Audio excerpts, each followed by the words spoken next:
All right. So my sound is good over here. There we go. All right. Today is verdict day, right? As we know it to be, today is a day of somber jubilation, as we would like to say, right? I'm in my sermon voice right now a little bit. So peace, power, and profit to everybody. We on late tonight. Of course, this is abnormal for us to live unless we're training, but it is a day in which I didn't want to go without memorializing what we witnessed today and the importance of it, so I can document this for my future, generations to come. So, you know, for a lot of people who witnessed the case, day over day, who obviously witnessed the tape, for a lot of people who witnessed, the reaction from a social, a society perspective, not just in America, but globally. There was a lot of anguish and there was a lot of anxiety. There was a lot of, again, frustration. There was a lot of, anti the opportunity to make this into something, groundbreaking for law,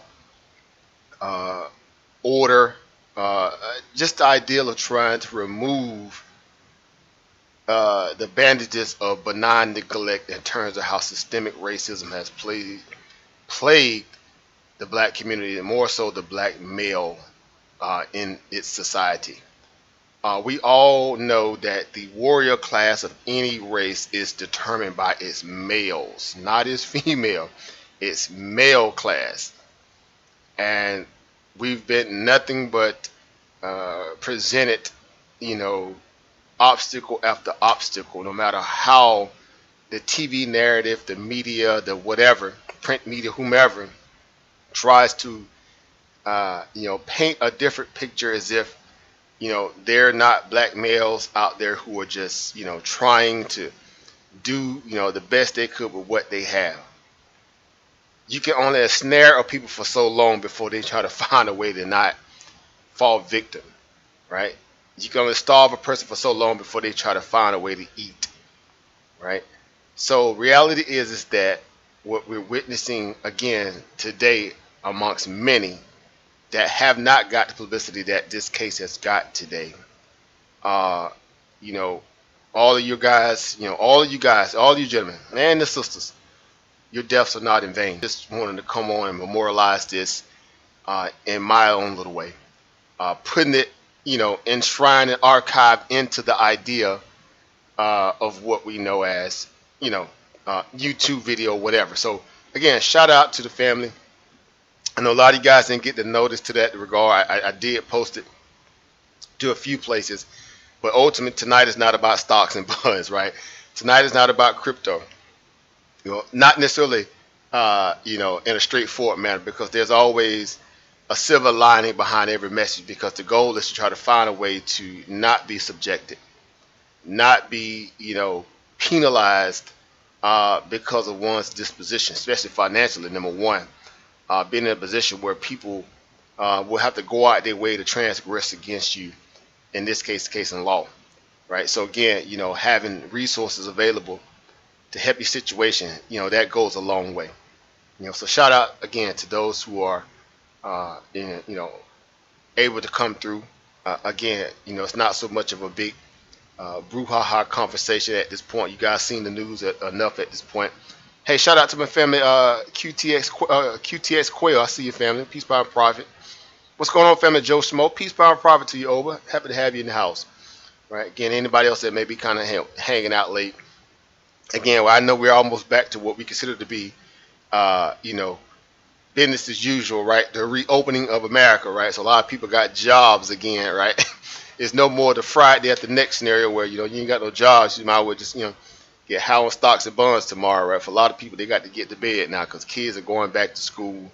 I get it, and teenagers going back to school. I saw buses out today, busting kids around. So I was like, you know what, it is, a moment where we're finna try to, see that kind of reality come back into fruition, right? So no more clean streets, no more non-busy highways and byways and whatever, dirt roads, everything finna be cracking again. So I do understand that, from a place of knowing that, people have to now prioritize that, back into life. What's going on, family? Brother Mathis, peace, power, and profit to you as well. Over, happy to have you in the building. So again, for what it's worth, again, like I said earlier, I just want to be able to come on, monologue this moment, put it into the court of public opinion shrine, so to speak, that we always know seems to to administer the best justice of all things in all places, because it's hard to get this kind of level of understanding and rationale that we witness day to day, right?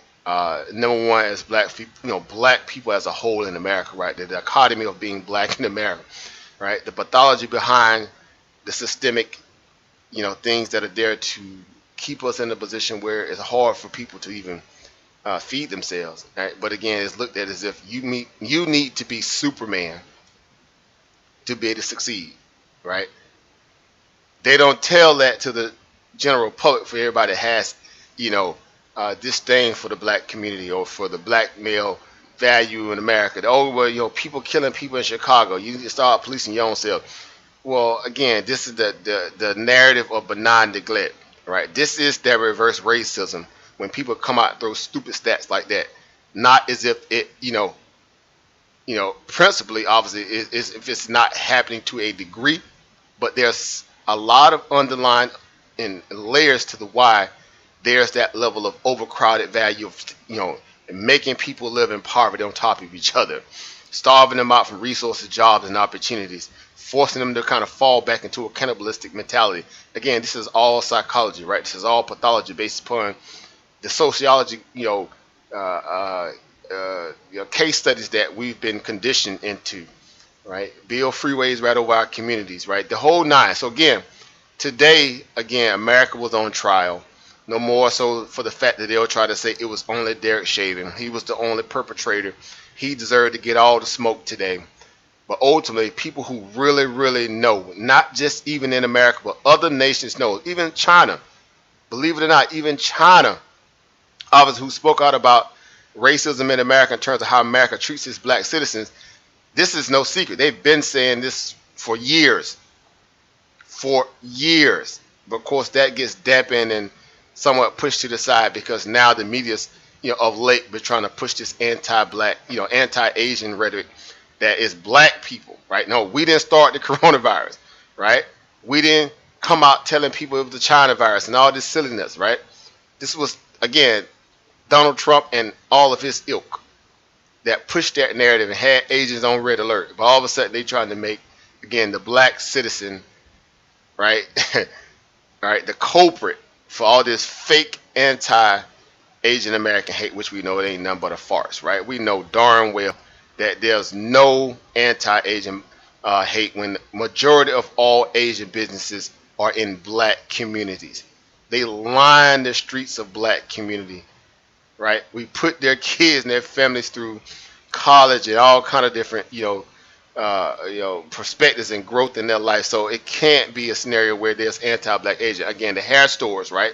The amount of hair products that black people buy to these Asian shops. Again, it's just ludicrous at most. But again, for those who understand the value of that, we're entertaining their ignorance to try to push a narrative that's going to fall pretty much before it even gets started. It's a movement that's not even worth it.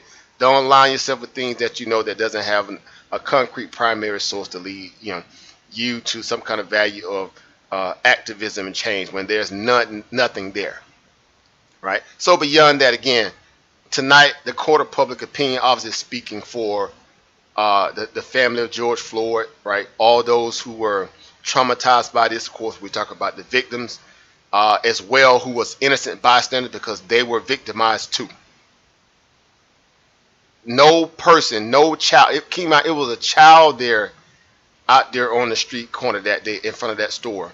that witnessed George Floyd get murdered too, right? That child internalizes this kind of aspect of murder from the eyes of a child, obviously, but the impact of that as that child grow up and grow older and realize consciously what happened or transpired, that's going to plague that child. So again, they also were victimized, right? They also were victimized too. So again, we don't want to not pay homage to that as well, because again, not just George Floyd, who obviously suffered the most in this scenario in terms of his family, himself, whatever, but of course, the backs of all people, right, who carry that burden every day, that it could be us, right? There's no amount of what they call sunshine and sterling past and history and none of those things will exonerate you, up against the race soldier value of America. When again, successful or not, you are a target. And that's the part that you cannot train. See, this is the problem about police reform too, right? This whole narrative that you can train people to show deference. Now, how can you train somebody to show deference if it's not already a part of their humanity? How can you train humanity? How can you train common sense? All right. How can you train moral values and things how can you train that? Right. So that's the part of the game where I say, miss me with all the smoke and mirrors, miss me with the window dressing. Again, save it for people who are really, really inebriated with trying to force people who go out their way to present to you that they are who they say they are, and you're trying to beat their door down to get them to love you.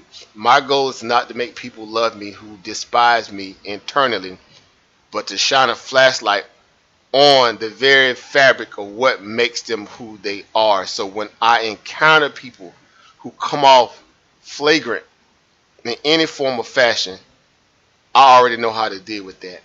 And that's where the rubber meets the road in terms of this case, because it was obvious, it was clearly obvious why this trial made global headlines. It had to take up the precedence of getting people, from, all walks of life, all, shorelines of the planet, to see this trial for what it really was. And it was no more than a modern day lynching in 2021, right? Yet the precedence is that there's always going to be, well, look how far y'all have come. You got the first this, that kind of person. You got the first this, that, and third. Now, clearly, we don't have none of that, right, in terms of what it really means to be, signified by a person or people who really grew up within your community in a way where they know unequivocally your needs, your wants, your issues with the nation as a whole, right? Again, America was born off of slavery. Let's not get it twisted, right? The whole ideal of, fake it till you make it, it's not an issue, right? It was not an issue to people who want it to go away, right? But it's always going to be an issue for people who want to be exonerated, repaired, and respected because of the fact that it is still ongoing. And long as you can entertain people enough to make them feel like these things are not happening, and there's these constant events that are being taken place in the general public, again, killings after killings, disrespect after disrespect, again, guilty before proven innocent. That's literally the narrative that every black male wakes up every single day and has to deal with before he walk out the door. And his respected spouse, may have, the mindset that, I'm concerned and worried about, my male counterpart. And that's before you even get to, our children. The conversations that we have to raise our children with that other parents do not have to even think about having with their kids.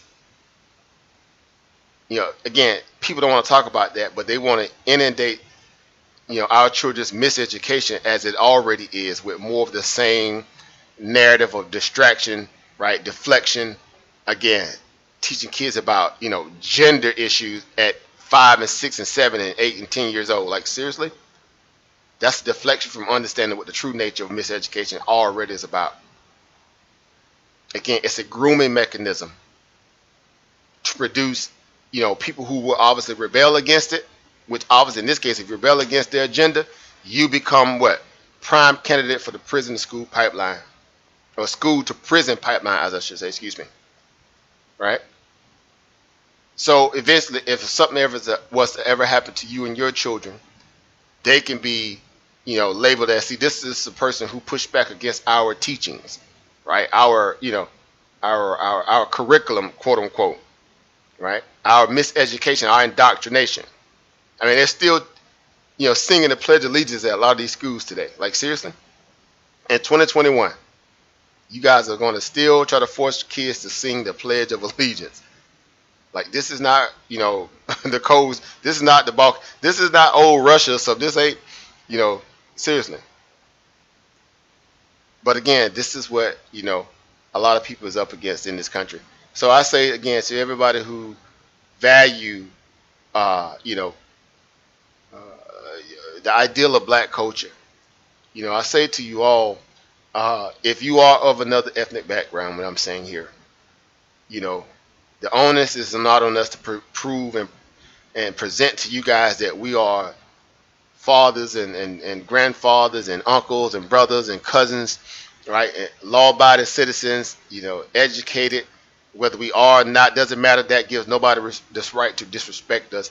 We're not here. The onus is not on us to prove to you guys that, to make you feel comfortable and safe, right? It's not. So don't get it twisted, and don't be under the assumption that, we have to fit the narrative that you want us to be. Because again, today, a lot of black males had a sigh of relief if it's just for 1 second. Because that's all it took, was just 1 second when we heard that guilty verdict. But as we know, as black males in America, on to the next. So again, this is a somber jubilation moment. It's very somber. It's no, it's not like we go out and pop bottles, on scenarios like this. Like, for those who are confused and don't know how to internalize suffering, they'll go out there and do stuff like that. They'll be out there, partying or whatever. But real mature people understand the nature of what this is really about. Right? This is a constant threat. It's a constant reckoning that black people, as a whole, not just the males, but our children, again, our women, our elderly, have to face day to day. And so one victory that should have happened, again, centennial values years ago, is nothing but, another, adage to case law. Right? It's just another adage to case law to say, okay, George Floyd versus, Derek Chauvin, Minnesota. Case law. In this instance, this is what happened. This is what happened during this scenario.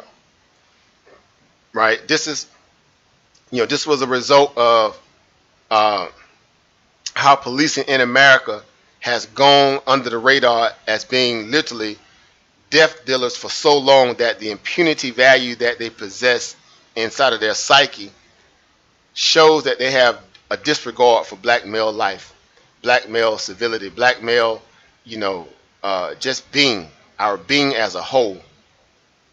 So again, I say to a lot of people who don't understand truly who our people are, what the aspect of what our culture is all about. It's not, again, the onus is not on us to kind of present to you, plead to you to get you to understand that we are, great and powerful people.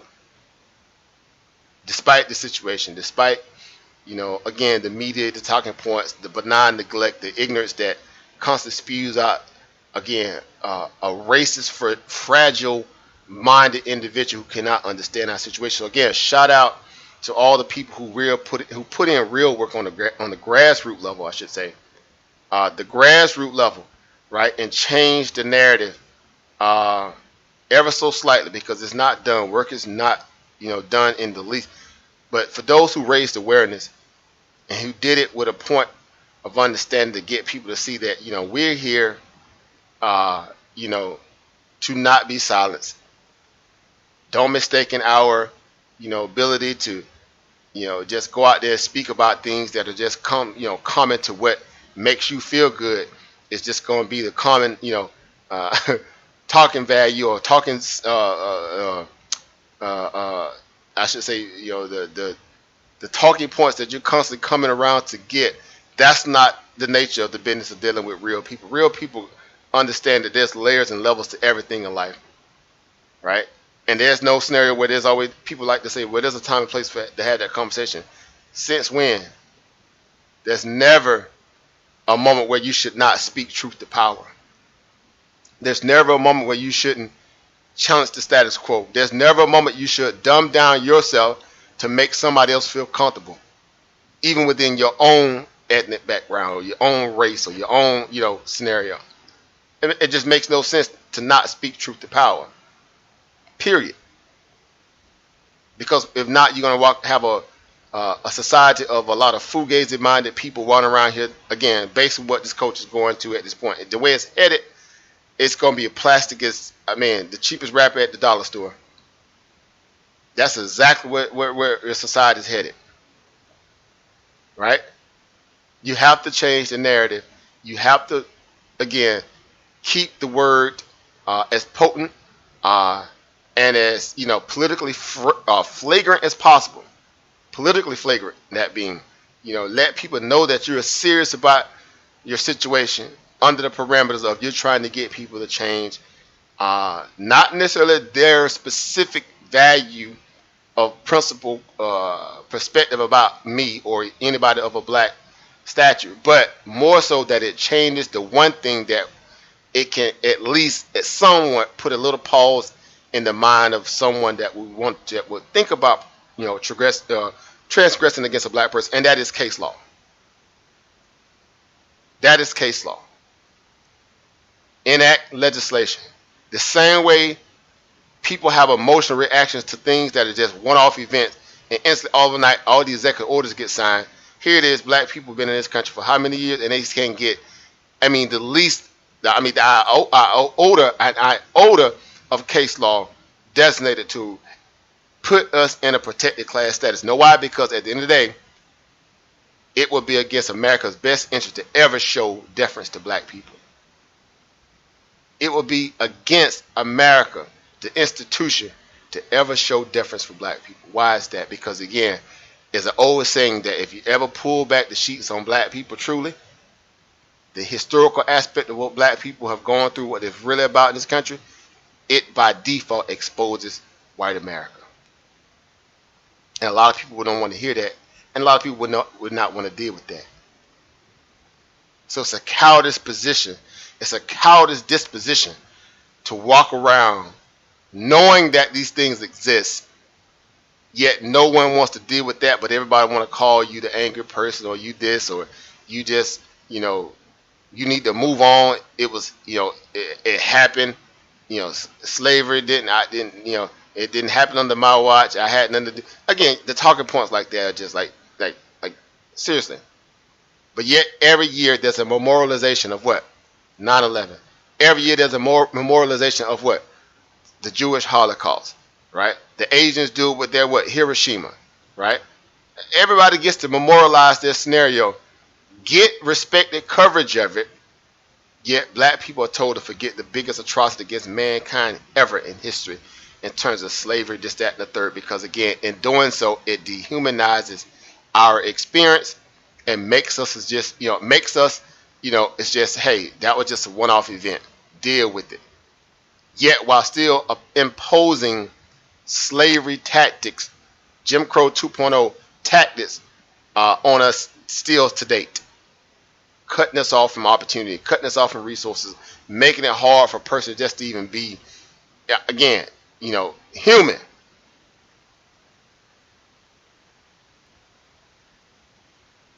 So again, when I look at the murals that are, all around the world of George Floyd, and people say, well, man, of course you got both sides to every story. Man, it wasn't all that important. It's not all this, that. And I'm like, okay, where in the world y'all get that?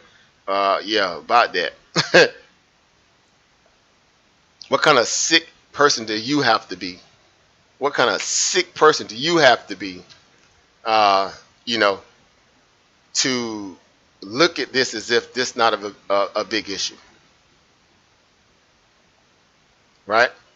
So again, I say to a lot of our people who are feeling like, we've made it because this one case went through, I say we're just getting started. Again, the goal is case law, right? The goal is, again, enact policy, because literally just murdering people with impunity and rendering, the punishment to that of the taxpayers footing the bill for people's, civil suits, that really doesn't psychologically move the needle, because it's like you're not really punishing the cop, you're punishing America for allowing this cop to go out there and keep doing what they're doing.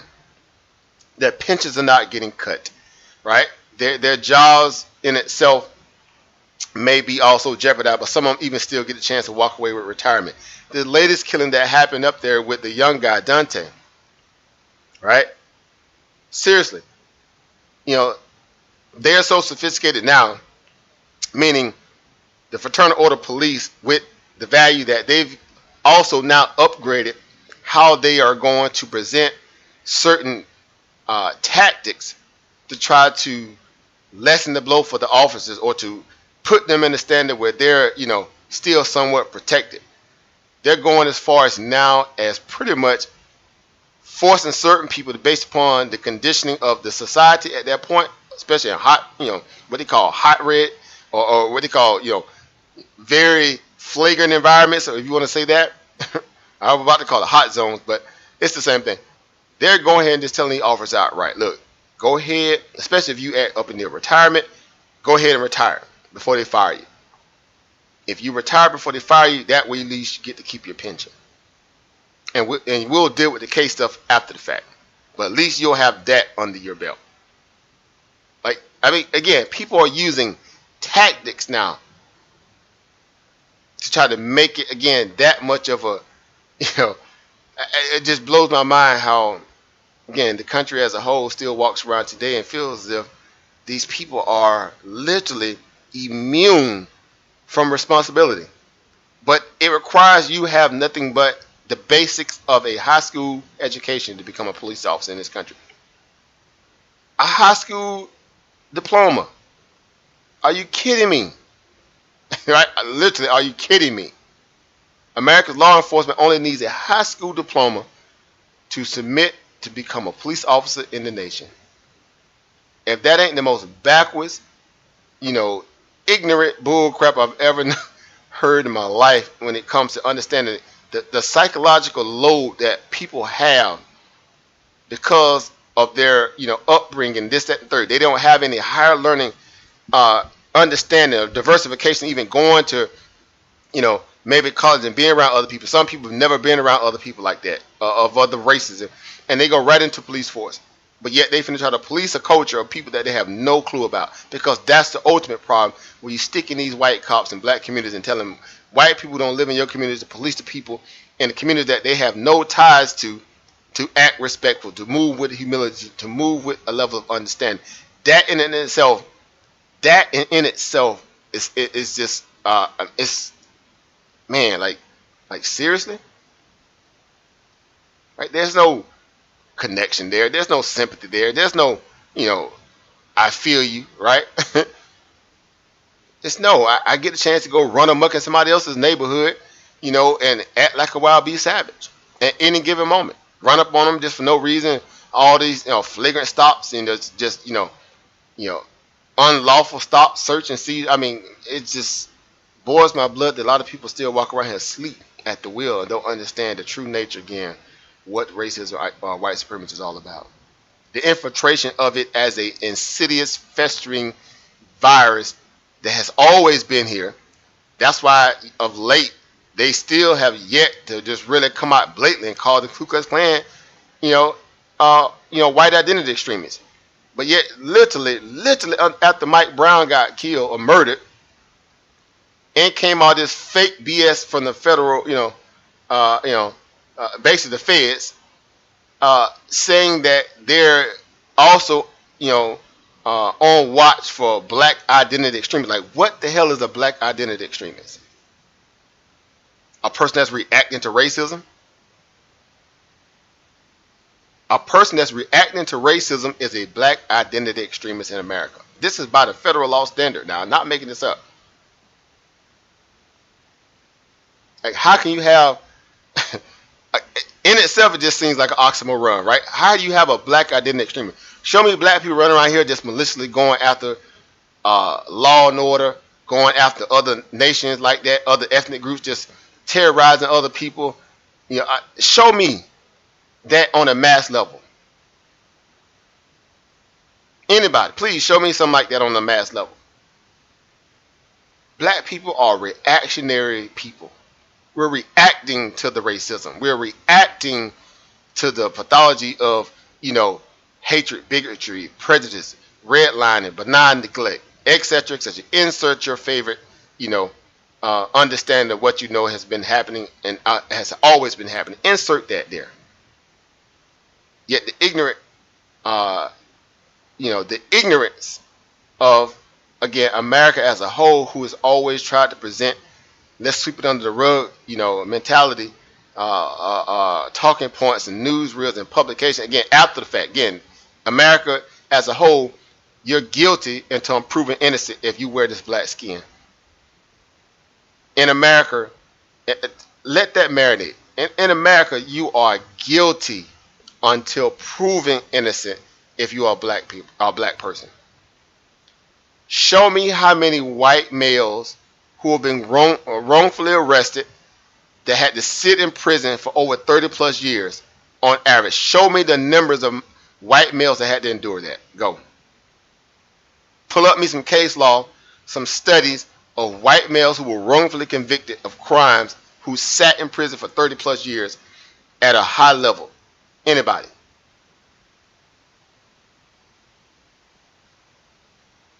Because it doesn't happen. But we can show you case after case after case where our brothers, our fathers, our uncles, our grandparents, our cousins who have sat in these concentration prison camps in America, wrongfully convicted, a ton of evidence to exonerate them, slow wheels of justice really moving extra slow to wrong them rights with them, but they got to sit 20, 30 plus years before America said, okay, that was enough. We held this one back from achieving his greatest potential. He subdued and beat down. He ain't finna do them but get out and just go be grateful to us that we let him out. Then killed all that man's potential. If he had kids or didn't have kids, took him away from his family. That's every day in the black community. That's every day in some kind of, on some news channel in some state, right? Some county. Yeah, they released so-and-so today because, finally, they realized that there was no, evidence, right? He got, the case was overturned. They let him free. He sat in prison for 25, 30 years, though. But, some old bullcrap talking point or press release, yeah, we can never give him back that time. But, we want to offer the family a $500,000 check or $1 million check, as if that's going to equate to what a person's potential has now been robbed can ever get back. This is America. This is America. So while people will try to go out their way to not want to talk about the elephant in the room, that should be a sure indication why. That should be a sure indication why you should go out your way to keep having that conversation.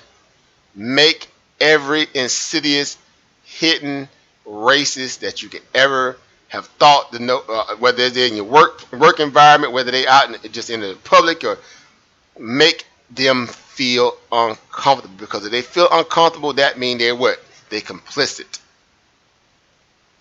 If it makes them feel uncomfortable, that means they are complicit in all the vestiges of what racism and white supremacy in its nuanced state. Couldn't make the again. It's at that level. It's at that level of insidious value that you know this country will go out of its way to act stupid purposely, because they know the more you continuously double down on being ignorant to the fact that you don't want to have that conversation, eventually somebody's going to become what? Weary and give up in the fight. They're literally trying to wait you out. It's like the SpongeBob meme, right? All right, I guess I'm gonna head on out now. You done sat in that chair waiting for the wheels of justice to kind of show itself, and yet it doesn't happen. And so you get frustrated. You get up and you move on. Couldn't make this stuff up. So I say to you guys, shout out to people who stay 10 toes down, stand on their square, realize the power that you possess, and don't take no BS from anybody, and you speak truth to power. Because again, America is full of cowards. America, the gun-toting, cigarette-smoking, beer-chuggling, big trucks, pit bull, everything. It's a nation of a lot of cowards. They have to hide behind a lot of privilege and and lies and mistreatment and maltreatment. It's a nation of cowards. In any given scenario, in a fair assessment, a fair fight, as we used to say back in grade school, any assessment of that, it'll be lights out for a lot of people. And I don't have to go into detail and speak exactly what I'm talking about, because a lot of you guys already know what I'm talking about. It will be lights out. And that's the fear. That's the fear. People don't want to deal with that. So, again, tonight is just one of many. Being able to share this moment with my peers, of course, with people who realize, exactly, the nature of the conversation today, what the world, the climate is like based upon this verdict, right? Again, this is just, the admission aspect of, what we have always experienced in this country, in this nation. This is just the admission phase, admission phase. Right? There's still a verdict that's supposed to come in about 8 weeks, right? There's still, a lot of other pressing cases that are now getting ready to shape up to go to court at some point, because, again, these people just can't seem to stop. Again, Dante Wright. Again, people just still, these people have no chill button. They have no chill button. But again, today, the case law that was administered today under the Chauvin scenario, the George Floyd scenario, whether they, and I'm saying case law, whether Kamala Harris and Joe Biden enact this George Floyd, act through legislation one way or the other, does not negate the fact that at least in the state of Minnesota, there's now a case law concerning a full-fledged, cop, white cop that is, has now getting ready to feel that of what black people have dealt with in this country for a long time.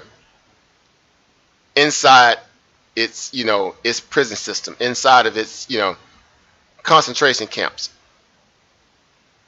where a lot of black fathers and brothers and uncles and grandfathers litter those prisons inequitable in that perspective, because a lot of it, again, like I said before, is based upon what? There's a need to separate the black male power structure, the black male household. It makes black women become immune to, to instruction from black males, because, again, everybody's trying to put black people, black males specifically, into a box. So everybody's running amok, thinking they know what's better for black males besides black men. So the kids are being miseducated on two fronts: in the school system institution and also at home. Because no one wants to have principles, no one wants to live and deal with standards in a way where you have to now realize the landscape in which you're navigating day to day is important. To have proper protection mentally, not just physically, but mentally, because if not, there's another case study out there waiting to happen. Again, they couldn't even get through this trial. They couldn't even get through this trial in Minnesota, and you still got these old gun-toting, trigger-happy, race soldiers out there just can't. Again, this last one, it just make my head hurt. Seriously, a taser from a gun. A taser from a gun. Color, weight, all that. Color and weight and many other factors. A taser and a gun. After having a monitored line of sight, weapon drawn, feel the weight, see the color, see the gun, yet in your mind, the biggest cockamamie standard that the police department over there in her district came out and said, hey, say it was your taser. You meant to pull your taser. This is what the Fraternal Order of Police, these criminal crooks and bastards of that whole organization, they're constructing these kind of lies. To now, it's to the point it's just blatant at this point. The disrespect is just blatant. The victim goes on trial before you ever dare speak nasty or dirty or derogatory towards what the perpetrator. How dare you say something about officer so-and-so, so-and-so. And these people ain't got no more than a high school education. No philanthropic work, no community activism, none of that. They came straight out of high school, became old enough, went to the police force, got hired because it's either the higher race or the people who already have the mindset that you have, get them hired so they can go out there and do the death dealing for you anyway. Don't give me the bull crap about them, being out there, risking their lives and this, that, third. That's okay. They should have joined the military. See what it really is like. See what it's really like. They should have took their behind to the military. It's a cop-out. It's an excuse. I have no regard for law enforcement in America. The onus is on you guys to prove us different. See, that's the part they don't want to deal with. They want you by default to say, hey, no, I think that, by default, you should already just respect the law. No, the onus is on them to prove that they are professional men and women who are conscious of their exact duties, civil duty, that the people do not work for them, are not to be scared of them, but in essence, their paychecks are being drawn by the very taxpayers that they're out there terrorizing. The onus is on them. Not you, not me. The onus is on them. Right. So until those things begin to happen, then you can miss me with that. Okay, all cops this and man, stop. Like, give it a rest. We understand, that people intentionally have work values on their mind that they're going to perform or do. Majority of that stuff, man, this is the biggest recruitment for, again, wild beast savages or gun-toting people ever in America, because the qualifications to get hired as a police officer in America is basically that of a janitor. Couldn't make this stuff up. You got a high school diploma, we'll hire you. You don't have any kind of known criminal record before you think about hiring you, sending you to the police cap. You ain't got nothing like that. Okay, we'll hire you. Let's go. What? But the ideal of a police officer, again, the psychology, right? The sociology, all the different things that in terms of high applied sciences that need to be, ingrained in them They're acting under their already biases out the gate if they do not have that level of higher education and learning and training. Again, it makes your head hurt. But again, today, somber jubilation. Somber jubilation. I dare not show the small amount of jubilation I feel for this case outwardly. No, because the work is not nowhere near being completed. Somber jubilation today. I mean, I purposely told myself, I got to get out the house. I need to go. So I literally went fishing. I had to go out there in nature, get away from everybody. I had to go, surround myself with nature before the verdict was going to get read. I just didn't want to be around nothing, right? I just couldn't do it, So again, it was just odd. It was weird, but it was just the ideal of if they try to do anything, then return a guilty verdict was just going to signal what people were already understanding that it was waiting to happen, and that they were going to really turn up basically, right? I heard someone said that it's going to be a pull-up type of summer. Well, guess what? It very well may be, and it very well may continue through all the seasons, not just summer, but all the seasons. There might be a pull-up, indefinite situation going forward, because it should be that anyway. Because at some point you got to get into the face, go to the homes, go to the environments, the institutions that these people are hiding out in and thinking they have immunity and the protection, and make them feel just as uncomfortable as they try to make you feel uncomfortable in your own neighborhoods, own environments, own workplace, any of that. You need to make them feel just as uncomfortable.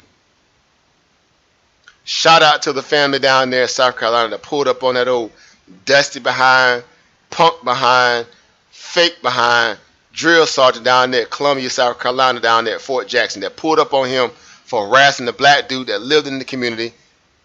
Again, this is that what? Racism, white supremacy on steroids. The idea that him being a white military person thinking he has immunity and impunity, him taking this energy that him being a drill sergeant makes him somehow in control and powerful, and see this is a pathology of people that think like that and that move like that move just like that gentleman. It's not I don't want to call him a gentleman. That piece of scum, that piece of that maggot. That's the best word to put. That maggot down there in South Carolina. So much so that they had to put him into hiding. Him and his wife had to go into hiding because the community pulled up at his house, asking him to come outside. Since he tried to rush the black dude off the block, how about you come outside and deal with us? Rush us off the block. See, there's power in numbers. And as soon as black people really understand that, you guys will be suited to make better decisions in terms of being able to deal with the systemic aspect that we deal with. You cannot do this with this independent mindset, this dumb bull crap that they sold to black people, especially black women, that you are independent of your black male counterpart. The dumbest thing ever that a lot of black women fell for. They got no protection. If the police ever was to go upside their head, all of a sudden they want a black male now. All of a sudden. Only when it suits their need. Because the miseducation, the propaganda has also taken them by storm. So again, there's a lot of things that America has to fix. A lot of things. So I say, for a lot of people out there who are really conscious, again, realize that your allies are always and forever will be your female counterpart if you're a black male. Realize and always know that your greatest compliment and ally is going to be a black female, right? If you are what? If you're a male.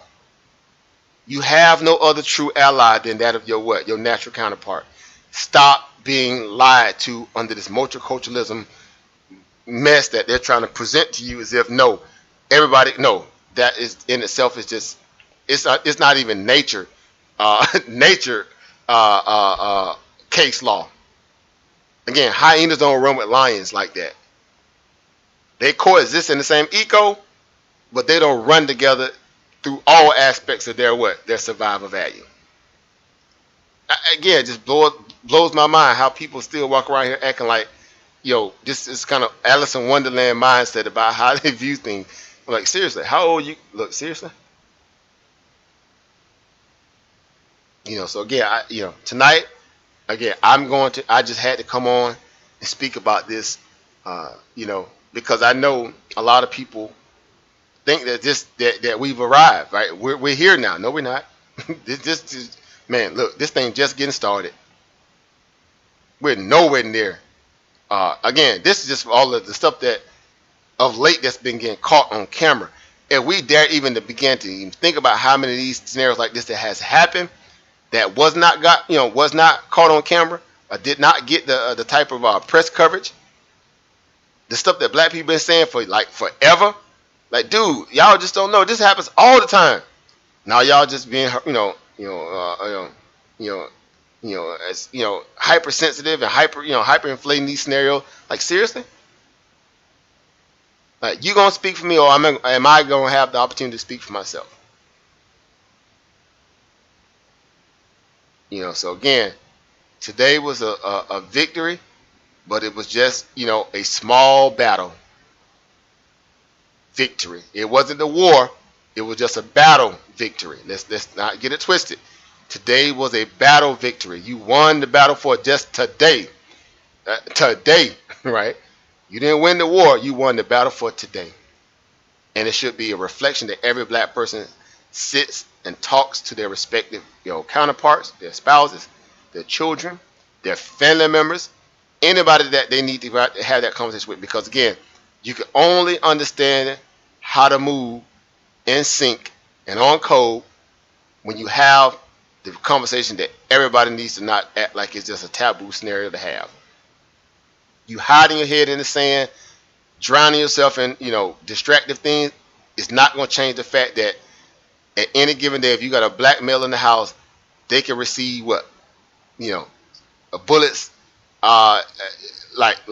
Look, seriously. What protection? What protection? If you do it by the book, Philando Castile, got gun license, got everything. Bruh, I got a gun in the car, I got license. That's all right, we're going to shoot you and kill you anyway. Look, I'm an upstanding citizen. I'm calm. I'm inside my own house, enjoying life. If the music that loud, call the cops. If you want to go that much, call them. Don't come up here. Okay, you die in that perspective. I'm at home sleep. Right? I'm at home sleep in the bed. You come to my house on a fake warrant scenario, and you just murder me while I'm at home sleep. Atiana. Breonna Jones, look. Sister Monica, how you doing, sis? Peace, power, and profit to you. Peace, power, and profit over. How you doing this evening? Again, I had to come on and enshrine my moment. Again, just today for a lot of people may have been, people get to, celebrate and grieve how they choose. But for me, especially, the way that I look at it, as a father, as a brother, as a cousin, right? As a son, this is just no more than a small battle. Victory for the day, if anything. If that, there's a war that's brewing constantly, and it's evolving to the point where it's trying to cloak itself every single day, and still, lay siege to black males in America. So you being especially a black female, and I understand. For a lot of people who out there who don't get a chance to really see black women, at the forefront, really, holding down their male counterparts, right? A lot of that stuff does get swept under the rug. but they'll stick a Tamika Mallory out there and somebody else to kind of push another narrative, right? Because they know the importance of keeping the black male at odds with his female counterpart, the best of their ability to do so. Again, the Black Lives Matter female that got all this money from George Soros and people of that nature, just so they can go out there and push another narrative that necessarily didn't signify the true nature of what Black Lives Matters really mean, meaning the principle, not the organization, but the principle. So again, I'm just, I'm lost for a lot of words, but I understand what's going on. So again, it's always, the black male who really understands a lot of stuff, trying to hold his peace best he can and not explode or erupt based upon the level of injustice and disrespect that he has to deal with every day. Not void that he doesn't have issues himself, but they are no much more greater than that of what other nations and other ethnic backgrounds go through to themselves. And to my understanding, from just understanding psychology and the pathology of people and races as a whole, the black male in essence, all he care about is just, hey, give me a same playing field, give me the same equal opportunity you give everybody else, and watch me shine. If you cut me off from that, you darn right I'm gonna turn up. And that's just what the green light for them to go out there and murder us and disrespect us and lock black males up with impunity just for the black, the fact that we're of our blackness. It makes no sense to me. So how do you feel about the case today, sis? I know I kind of went on a little bit there, but how do you feel about it today? I like how you summed up. I like how you put it. It was a small battle that was won, because on a broad scale, many would think that it sets precedents everywhere, but it really doesn't. And so you still have to go in ready for war every time. And they're so crafty with their positions when they go in. They have everybody working on their team, and you have that one group, that one, defense, so to speak.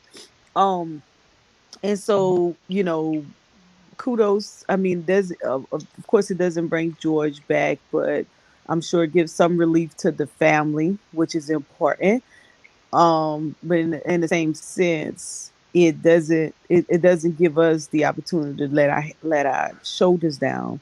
We still have to stay on guard. You still have to make sure that, if you watch the case, I look at those cases kind of like, um Thurgood Marshall used to say. He used to sit in the courtroom and listen to how they move, Right, listen to their lingo, so that he could know how to present the case.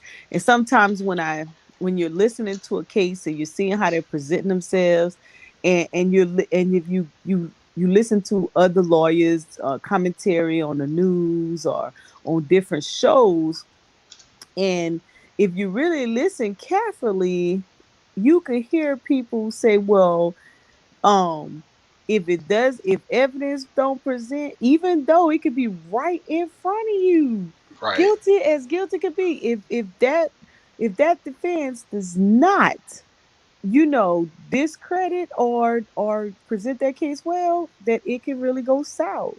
And right, so when you listen to these cases, you're like, oh my goodness, do we really have to go through this? Yes, because they built that system for you not to win, and you have to know how to win. So you got to kind of skate and play their games, um in the midst of, I think a lot of times our folks, we're so busy from the emotional side that when we're speaking on the camera and doing certain things, we kind of give them a disadvantage. I remember sitting in a training. Remember when that Scott case happened in Carolina, in yep, Charleston, when he Red shot the guy in Scott, the back? yep, Yeah. mm-hmm. They was having the community police forums, and the FBI came down to train in Aiken, you know and I can remember I had pulled up that little template that they gave us, because I kept it because of the way they had the laws. And I can remember that FBI agent stating the fact that if the blue, which they're calling the uniforms, Right, or the authority, I think she may have said authority, does not give any indication that it was premeditated or any after action reaction, Right. that it was be difficult to prove the case, right? And Right. The I mean, reasonable doubt yeah, theory. reason, yeah. And so the room went, wow, like it. She was like, yeah, and I so I remembered that, and so I'm always looking for their reactions when they, when they playing back the different videos that people have taken. And then the other is when she said that if the defendant or the victim or whomever, if they lie at any point, then they don't have to prove anything because the lie just kind of null and void your whole It, case. in that perspective alone, like Yes. the level of disrespect in that Yes. alone, Yes. and people are convinced that that American judicial system Hmm. in its in all of its so-called quote unquote glory Yeah. for other people, right? Yeah. For other people is that we we're just the ones who are miseducated and uh you know Uninformed. uninformed when it comes to understanding case and case Yeah. law and judicial precedents and jurist Hmm. doctrine and Hmm. jurist law, like as if a lot of this stuff is common sense Yeah. transgressions. Color of authority. That's what she called that. Very use of terminology You see that? and academic value there. And see, this is in it in itself. It's like literally, you're literally gonna pee on people, black people, and tell them that it's rain. Hmm. Hmm. Because they figured out a way to dumb us down, not just through the miseducation, but through the desensitizing our what value, Yeah. how we, you know, go about trying to mourn our dead, Yep. right? Hmm. If you have an outbreak of a injustice murder, black people go there with the need to say we're sick and tired of the BS. Other nations tag along as they've always done to be natural distractors, What? barking in the ear of people who are already frustrated, angry, and now other things happen. Wait, that's add a pin in there, brother African Emporium. They tag along with us and create programs within us. They get funded for so-called rehabilitating us. Exactly. Oh, that burns me The up. hustle is It's so real. real. Knock on wood. And that's the part where I said earlier, as I always say, until we learn how to circle our own wagons like every other nation does. Everybody else gets a chance to do it blatantly. But black people are not allowed to circle their own wagons and get on Hmm. code. Why is that? Because we'll put together a program and our people won't participate, but let them white folk come up in their neighborhood and put that same program on. They Everybody's signing up. Jokers line coming them in there with corner. with all kinds of look. Joker be on their deathbed. I come be a part of that, Yep. Get you a hot dog right? And a sticker. and a sticker. I forgot about the sticker. Get you a little sticker. Right, Sugar kept that sticker in they Bible on one of their favorite verses. Like seriously, Yes. we internalize all the wrong things the wrong way, and Yes. we shun the things that we need to be obviously very very peculiar to. That bothers me. How we have this upside down thing, how we right side up approach to reality. That bothers me. Yes. And again, forbid you got children in the house and they get to watch all of this, you know, this I don't know this lack of necessary training that they're knowing they're gonna have to encounter at some point Yep. because you're trying to give them indoctrination on the white paradigm forcibly. Now notice forcibly, right? And you said something key earlier in reference to, well, when I first got on, you said of the woman upholding the black man. Recall I was sitting in my car and the guy was standing outside my car and the police was pulling up in the neighborhood and he was getting ready to ask for questions, white cop. And I could recall distinctively the guy saying, "Oh, I just felt some kind of way when he rolled up. Like, what this Right. getting ready to do?" And me Right. being there, I had to really be careful with my words, what I say, Right. because I know I can feel what you're feeling, and so you try to find those words of comfort, but it's really no comfort in something when facts that they really got our men feeling like, you got to be on defense or on guard or watch what even for something simple as a question because of what how they display it all on in there. So you could show our folks getting gunned down in the streets, but your folks, you won't even display that. You'll just say such, whatever, over and over and over. And then we're Right. so gullible that we'll share, share, share. Accept it. Rally behind everybody's quote unquote injustice, but when it comes to ours, it comes with conditions. Right. Yes. And I would say That part. most guys that try to help and do things like, to perfection, like on point, like no shortcuts because or whatever, bare minimum of it, because I know that once you gain success and you rise to a certain number, and when they look at you, they coming from beginning because they Correct. have this preconceived notion that you did it illegally, or that it's not yours, or that it's fabricated. So we Right. want it to be right. We want it to look right. We want it to be right. And when it comes, like, sure, come on over here and check because it's good in this point, Right. you know, man. And I would hope that most, sisters out there who standing by their fellas or the friends or whomever, that you caretaking them to the fact that when these folks come messing, whichever way they come, that it's good and they don't have to worry about, tucking the tail feather, so to speak. Exactly.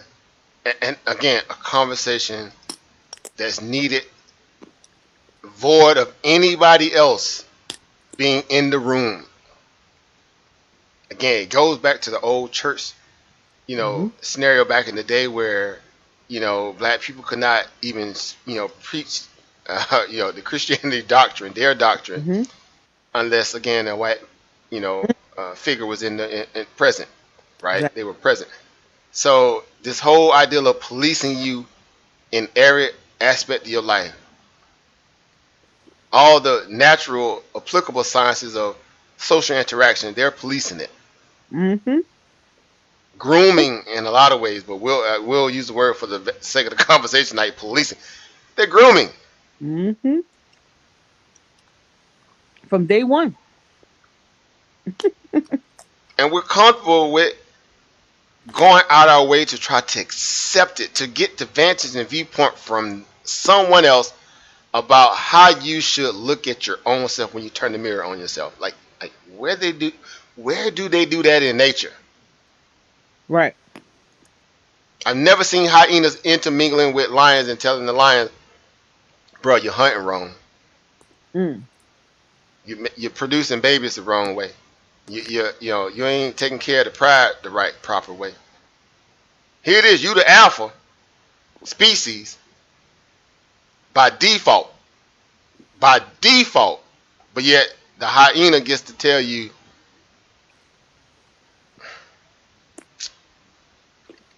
I just don't know. Again, time is a interesting. It's an interesting commodity, as I say, because if you Yep. mismanage it, Ooh. gosh, it just feels like it's worse than sometimes losing $100 bill, Yes, right, indeed. on the streets or something. Just dropped 100. Money you can make back. Time you will not get back. At all. Not a second. Right? Not a nail nutter, not a nail nutter baby pop. It's that. It really is that. You know, it's that important. Yeah. It's hard to accept it that it is because it seems limitless in the aspect that you say, well, I got some time, because that's the greatest Mm-mm. fallback. We got some time. I got time. Mm-mm. And reality is that for every time you say that, it seems like you lose more time after you say that. And then when you try to, and then in your mind or in reality, you trying to backtrack what you think you lost, and then you screw up. Right. You double down, right? Up and down negative. I Uh, mean, it's to me, it's just like how? How do we get here? oh Right? man, I was thinking about that today. That very statement. You know, Oh, and, no, it's very potent. And it's very, the very nature of, again, this celebratory perspective of how we feel, we've arrived anywhere. Because it was obvious, either way you look at it, you know, in terms of how black people see our scenario, where we say this is the turn up. hmm, Of course, had he not been convicted, you know, what was the repercussions? right. Well, they only fear the repercussions when it puts them at a loss financially. Yup. That's the only time. That's You the talking about? only time business is finna Yep. be disturbed. Uh oh. Okay. Yep. Ah, yeah.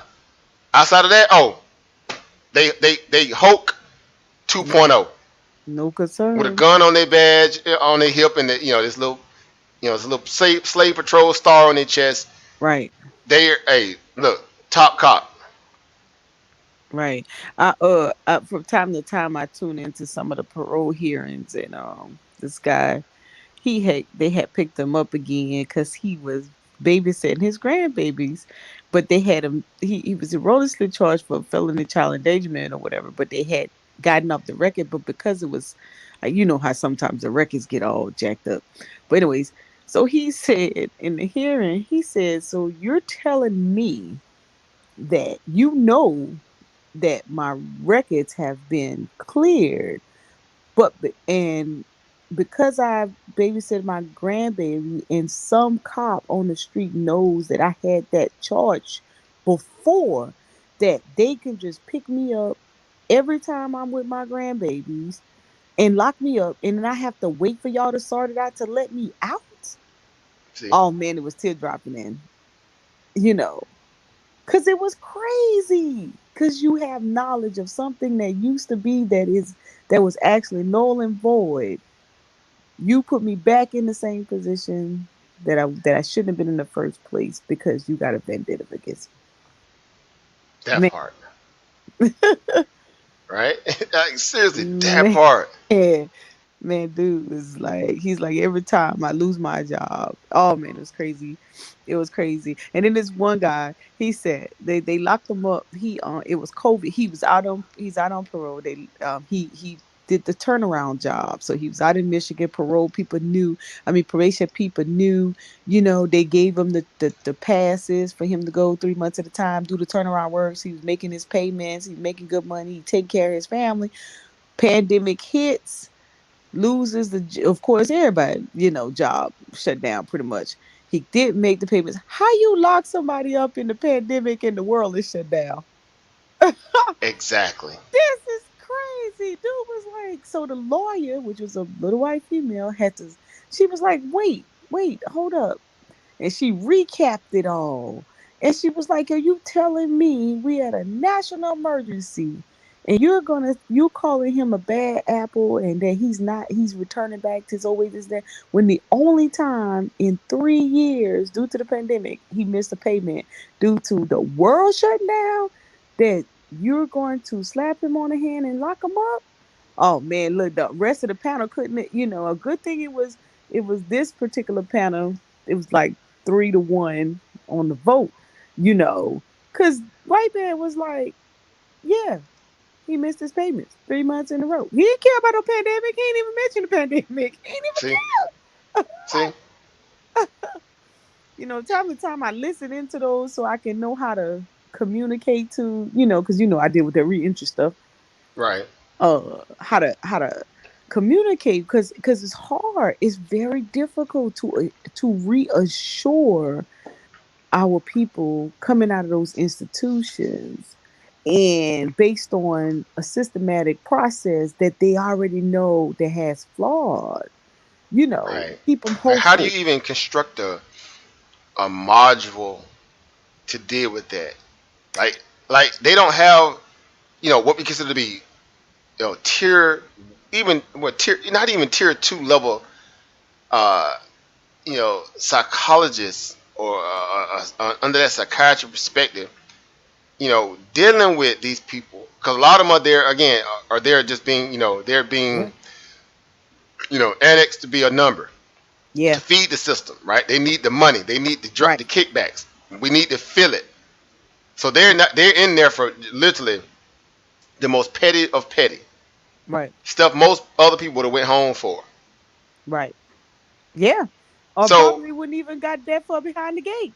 exactly. So the psychological damage, like the issue that happened with the young man up there in New York that killed himself, that was sitting in prison Yep. waiting on a court date in there for something petty is all outdoor, but they held him Yep.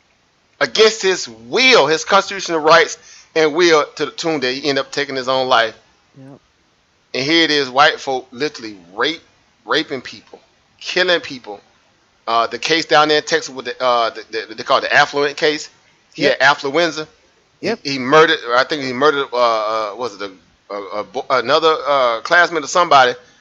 Hmm. Fled the country. Went to Mexico. They didn't revoke his passport and then fled the country.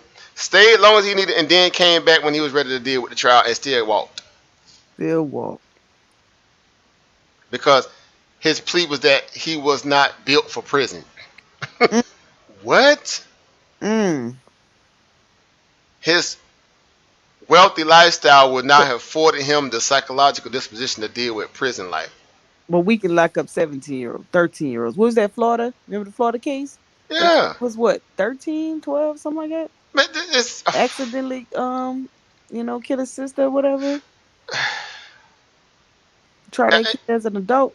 yeah. It even going back as far as South Carolina. Oh, that South Carolina, George Stinney, Yeah. Yeah. youngest ever, Yeah. Yep. electrocuted.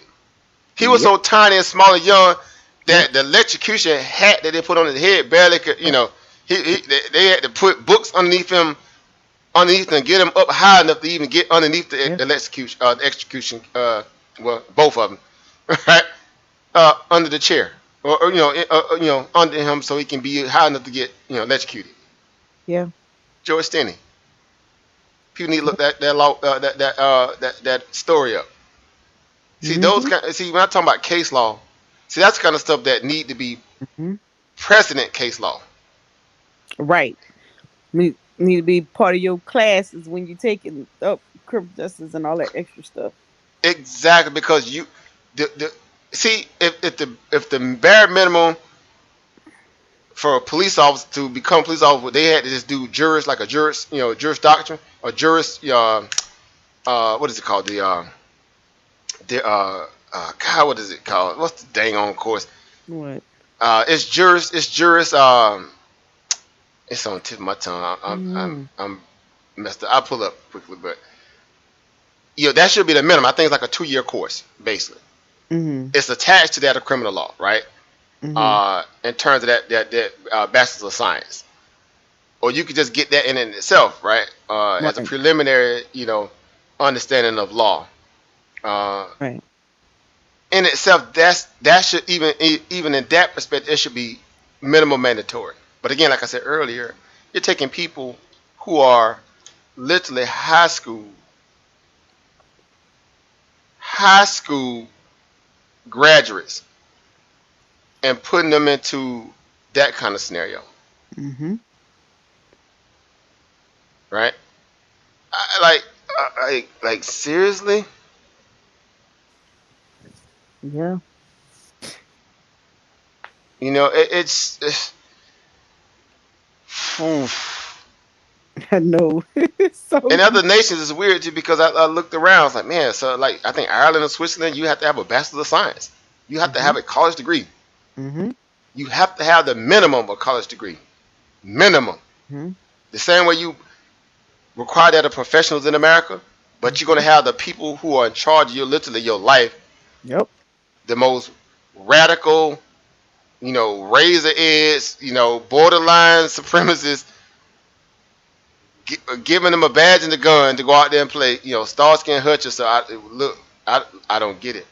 I get it, but I just don't understand how they're still trying to make it as if the ideal of the training in itself is enough. When we know ultimately, again, you cannot train people to have a different disposition about how they value and view another person internally. If Yeah. everything within their culture obviously preaches the antithetical aspect to that no, these people are lazy, shiftless.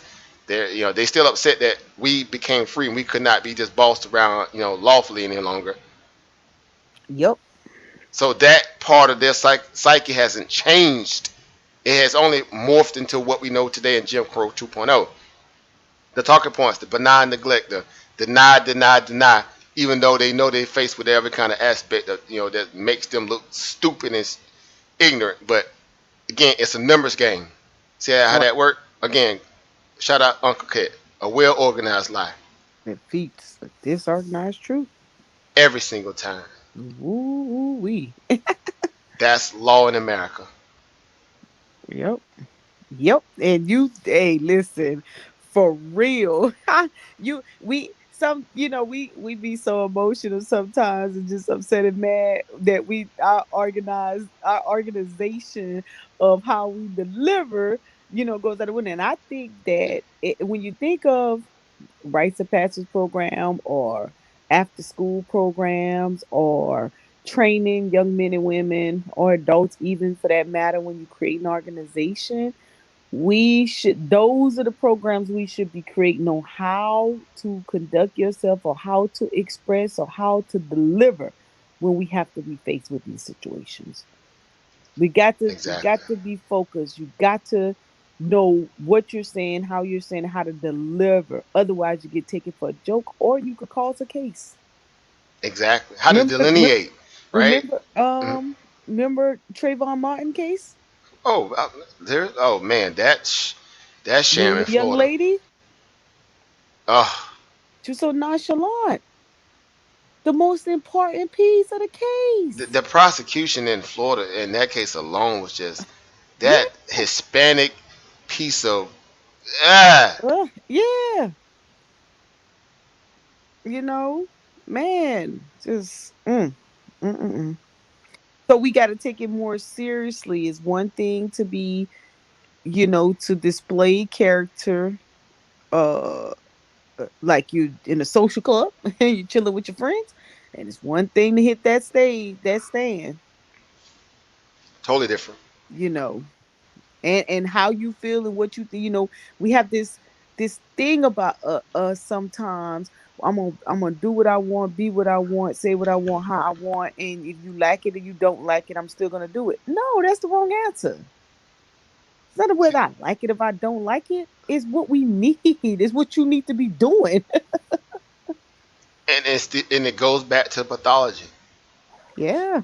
Yeah. systemic Training. Yes. degradation, Mm-hmm. right? And for one, and then a systemic protection for another. Yep. Your natural fight or flight instincts kicks in Mm-hmm. one way or the other. Mm-hmm. Those who feel they are protected with impunity and immunity, of course, they have the fight mechanism.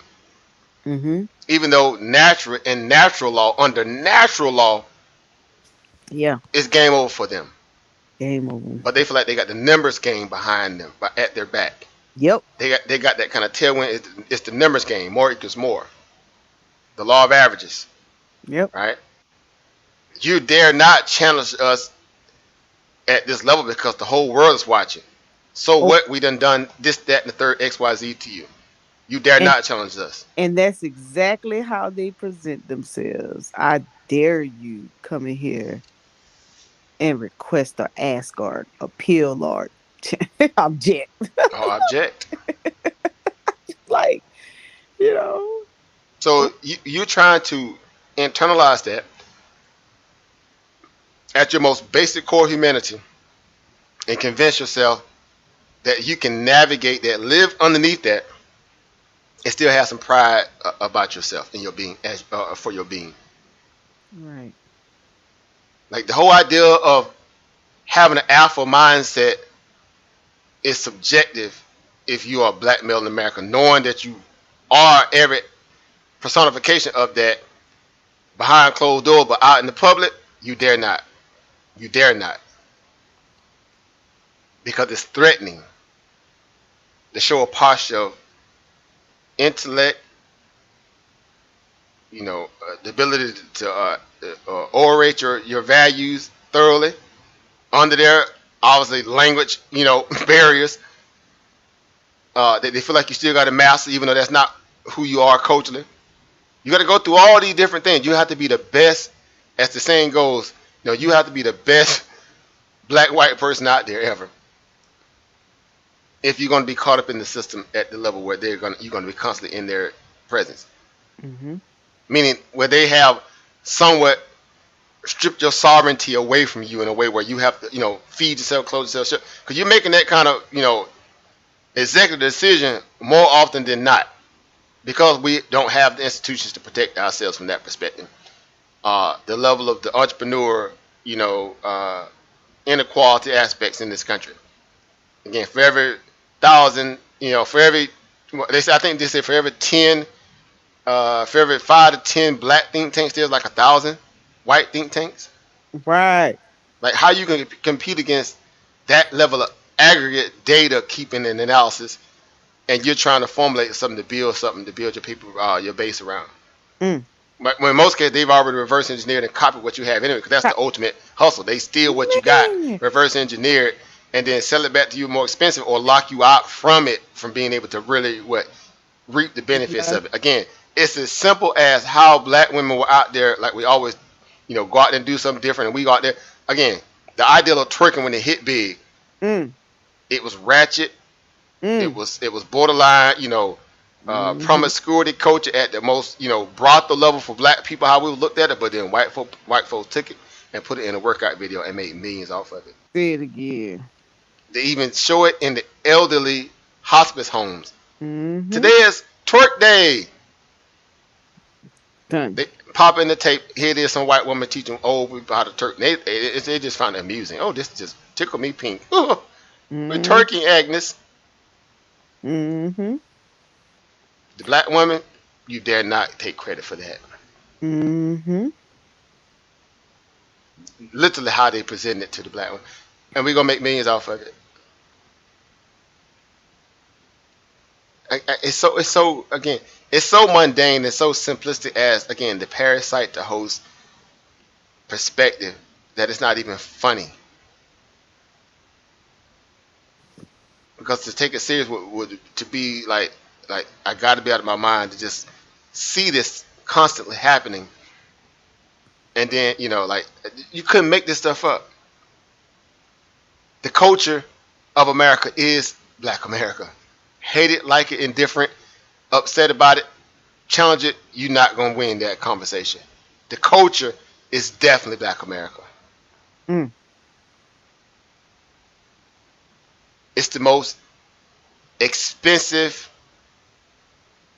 value of theft ever that America gets the privilege to siphon off every day, while still holding you hostage in a lot of ways against your will, and irrespective of the fact that you were brought here illegally, inhumane, etc. But yet you can't even get something as an exoneration of that level of neglect that was bestowed upon you to give you even a passport to flee this trash if you wanted to.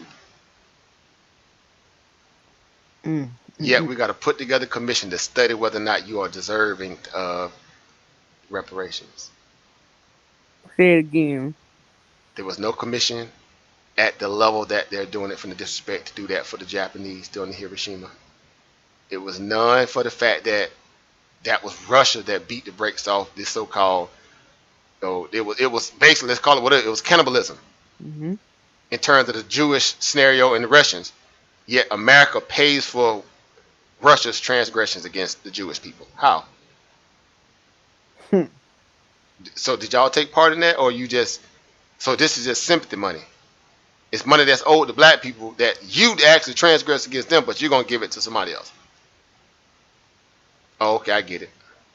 And I dare not say nothing about it, or I would be labeled, Mm. this fugazi, fake anti-Semitic stuff the same way they got this new Asian hate scenario now. Mm.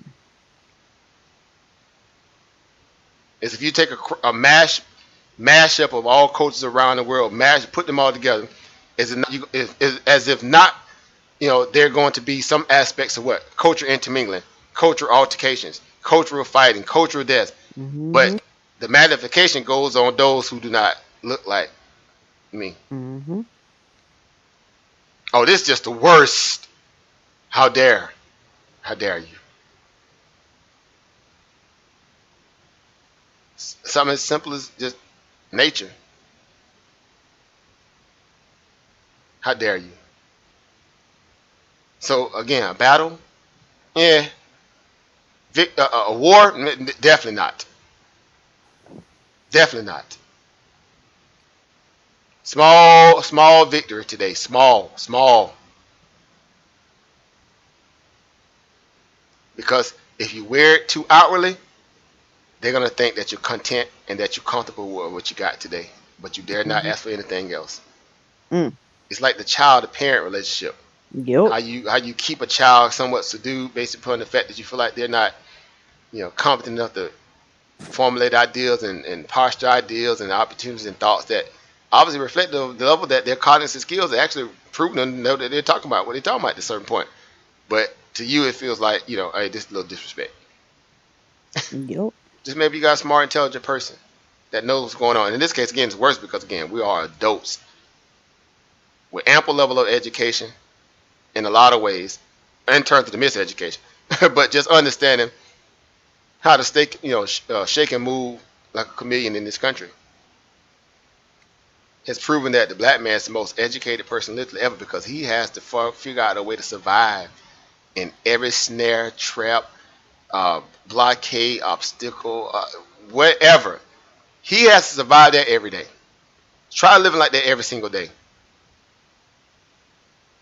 And yet people still trying to call you don't know what's going on, you slow, you this, that. Like, are you serious?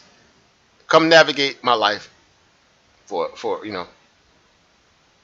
little bit here. Let's see how well you. These idiots couldn't even survive a sit down in COVID for 3 months.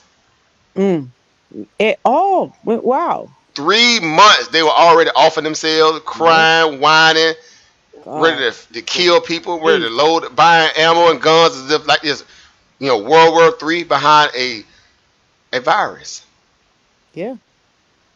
And then think that at best this was a glorified vacation. Yep. A time to rest and recoup and get your mind right anyway. Yep. Too busy trying to be oppressor, even during the matter of a pandemic where you had the chance to really get right with yourself, your family, and those things around you that you probably need to take care of anyway. But how dare you take a day off from impressing other people and walk around here with this fake fugazi facade that you better than everybody else in public, because that's the only time they get to try to present that bull crap. Yep. Like, dude, that jig been up. Like, ain't nobody looking at you like that, thinking that. But again, it's pathology. I'm not making this up. I realize this. It's pathology, right? It is truly pathology. Anxiety that you cannot get out there and present the ultimate lie. That you're something that you're not. The fragility in this country is at an all-time high. Not fertility, right? That's on that side. But the fragility. It's at an all-time high. And cases like today is only but a blow to that psyche. Makes it worse because now it's like, okay, how dare y'all don't convict the white cop for doing his job? Mm. But that's all the talking points. He had a lot of his folks went against him, huh? On stand. Mm. Were they not boxed into a corner? Mm-hmm. How could they dare get on the stand and say anything different at the point that the level of the coverage was more so I know, right? a dynamic international press coverage than that of it just being the normal How Yeah. dare if they were to try to do that at the level that we know that we have other tensions right now with other nations and other stuff that's going on because of the Yeah. presidential climates and everything else. Again, you're getting to an inflection point literally in this country. We're headed there. Mm-hmm. It's gonna happen within our lifetime, one way or the other. And I'm like a lot of people out there. Like I'd rather go in and get it out of the way now. I don't want to prolong this. Right. I want to be able-minded, bodied, and everything right now. Get it out the way. Get it out in the open. Let's get it on. And I'm saying that meaning from the aspect of we're going to deal with this thing from the way that it is. And if they're going to implement policy and case law, or they're going to die trying not to, then damn it, let's do it right now. The siege on Washington was no more than a training scenario. Oh my gosh. That was a training scenario. That was a bivouac. That was the FTX. Old school. I'm taking you there now. That was the bivouac FTX moment. And they failed miserably. See what I'm saying? That was NTC. That was Bright Star. That was that kind of scenario. You wasn't even supposed to get past the damn gate. Like, what training y'all been to? Because it's easier to say they're us. We don't have to load up, lock up, and barricade up. And again, like the other people that just came to say, hey, we tired of y'all killing us. Oh, we got to lock down everything. We got to truck in all these National Guard. We got to truck in the militarization of how dare our underclass stand up against them to our, system. How dare you? Because our show of force is also the intimidation mechanism. Our armored vehicles riding around our soft cherry blossom streets and highways in America that doesn't seem to even be natural, but they all of a sudden come out the woodwork when it's a black person just trying to get his just due. How dare you black people stand up? How dare you? You ungrateful SOBs, as they would definitely call us, and have been calling us all that every second since this verdict came out, in their own enclaves and hideouts and echo chambers. Them ungrateful SOBs, them blacks, them Black Lives Matter. Because now, synonymous is a blanket statement that everybody black is a Black Lives member. See, that's another part of white ignorance, white fragility ignorance. It's a denial tactic to kind of box you into a corner, make you feel like everybody has to be painted with a broad brush, because that's the only way they can try to defeat you psychologically. So you're losing the echo chamber trying to even convince them that you're not. And if you convince them that you're not, then it's like, okay, you must be a Trumper then. Okay, you're one of us. What? Just because I don't subscribe to the organization of Black Lives Matter, but I believe in the principle, all of a sudden I got to be pro yo scenario now. See, that's that fragility. That's that, yeah. My head hurt. People don't want to deal with that. Again, for every 5 to 10 black think tanks, there's thousands of white ones. And they're heavily financed. Their fundraising skills are impeccable. Because that's just another form of being on code.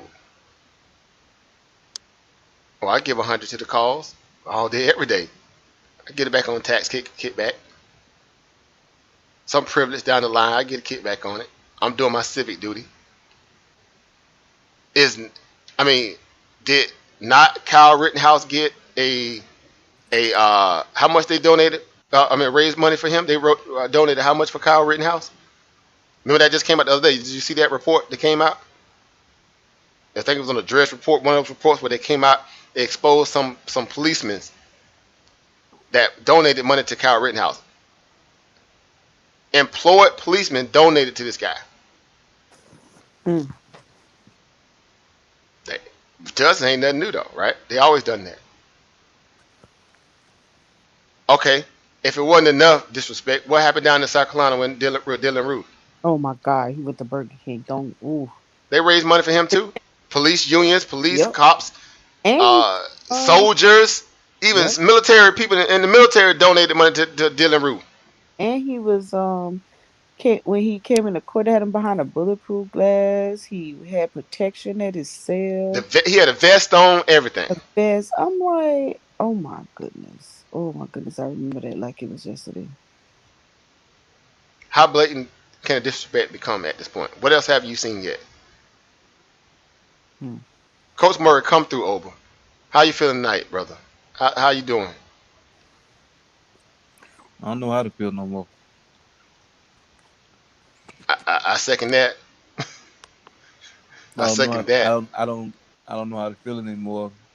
Not because I'm not happy that the individual was found guilty, but because I've dissected and listened to all the great teachers we have, I understand that they'll give you something just to take something else away and have you fight for something else. Facts. So that's why I say it's hard dealing with them because you don't really just know the underlying meaning of the why, and Right. they can be setting us up for another okey doke. They can, I think you said earlier, they can be like, well, here we did something for you guys. Now you guys can stop complaining, but the list is long.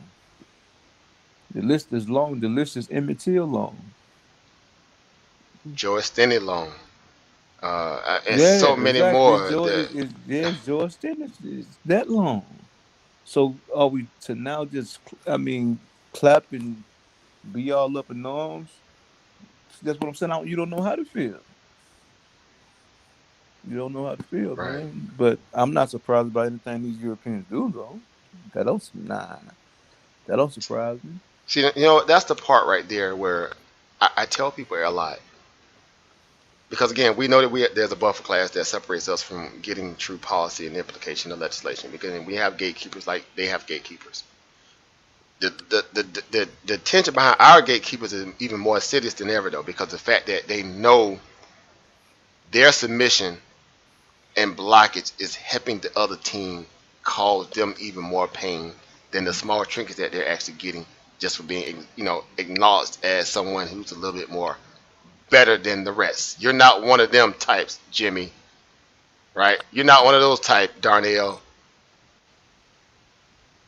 So it's even more insidious. So they'll walk you down, back you down, talk you down, you know, fry fish you down to get you to subdue you down, to make to be the buffer class from the so-called other people who are obviously levying the pain against you. But how dare you take it straight to them Right. without allowing us to go to them and kind of change the narrative because you don't have the orator skills to make that plea. Like what? But they will be so quick to give a mic to a David Duke or I forgot Buddy name, one of the other guys out there. He's just been all over the place. There's plenty of them. But That, again, how dare you mm, complain, basically? I mean, you said it earlier. It's a slave master slave relationship still. Has it changed? No, it has not. It's still the same. Do you feel like it's gonna change before your lifetime? I tell Mo all the time. I think we're 300 years away. At minimum. Yeah, we're 300 years away. And I repeat it because I heard Dr. Amos Wilson say it before. Like our answers are on the continent, and the continent answers are over here. mm. If we never Unequivocally. Wow. if we never put it together, we'll never have what we need to have. Unequivocally. But like I also told Mo, I said that the sellouts in our race go back 400 years as well. They sure do. Now here's where it get amplified because the talking points that you get from racism, white supremacists that your people were selling other people into slavery, as if it negates them being complicit in the idea of the one to come there to do it in the first place. Right. Because you're either going to do it by force or you're just going to do it by try to force them to do it by choice. See what I'm saying? It Yeah. wasn't like they was going to say, okay, well, if you don't fulfill this mandate, we're going to pack these ships up and roll up out of here. Either we're going to turn the gun on you or, we can turn it on the ones that you can bring back to us. When it got beyond the fact that, okay, Here's some trinkets. Here's a few things. All right, we give some gunpowder, some muskets, some coffee, and some whatever. Right. Okay, well, we got these guys here. They got caught, hanging out in our village. There's no room for them here anyway. See, that's the psychology behind that level of insidious crook. You They'll, mentioned, you mentioned it earlier when you said warrior class. What the continent didn't know at the time, they were weakening themselves while sending away all of us. They were weakening themselves at the same time, making it easy for them to deal with both of us. well, what did Dr. John Hancock say? And Dr. Ben said it to many others. It wasn't that they just, separated a certain sect or I guess, people that were infiltrating your tribes. Mm-hmm.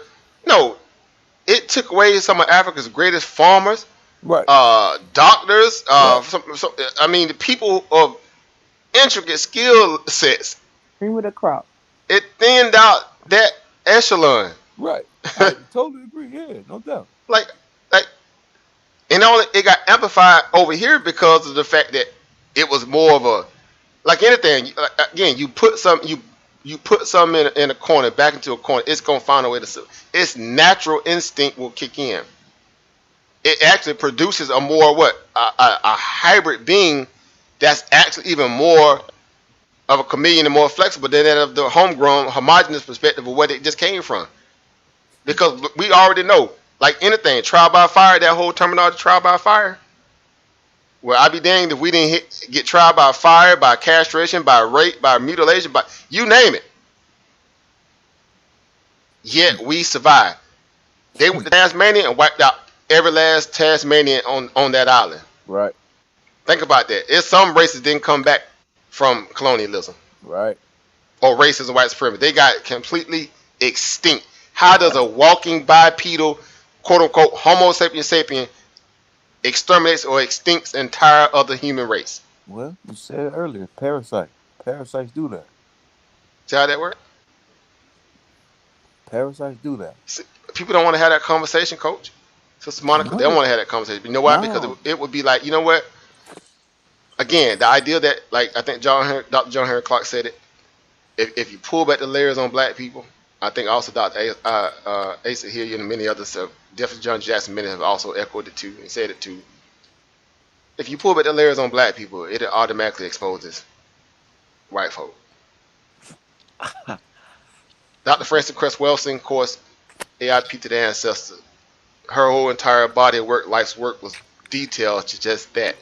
The understanding of the fragility of other races who go out their way to try to profess that there is something that they're not, only because they have the numbers, right? We talked about it earlier, the numbers game. It's the law of averages. If the numbers back you up, no matter how weak your class is, especially your warrior class, then by default, at least you'll get some what they call international sympathy. You get international sympathy to the tune where they will, if it got that bad, they will bus in, boat in, plane in other nations to fight back the so-called warrior class that are black folk if they ever was to uprise. How dare y'all go challenge y'all, your masters over there? Yeah. Because that's the coalition that is, bred behind the conversation that we're not allowed to be in. It's fragile in nature in this whole understanding of what it really is, but it's potent because again of the weaponry that they can now brandish and hold you in contempt to say you dare not. Good point. You said the key word weaponry, and earlier you said the word subject. Yeah. When you were talking earlier, you said the word subject, and I listened to a speech the other day by Dr. Clark. He said, when you understand that you're a subject, you keep your fighting spirit. But when you confuse it thinking that you're a citizen, you get relaxed. And comes what? And when you relax, Manipulate stuff like this happens, people. But as long as you know you're a subject, you have some fight with what's inside of you. That warrior class that you speak about. Yep. So See, that's what I'm saying. I don't know how to feel no more.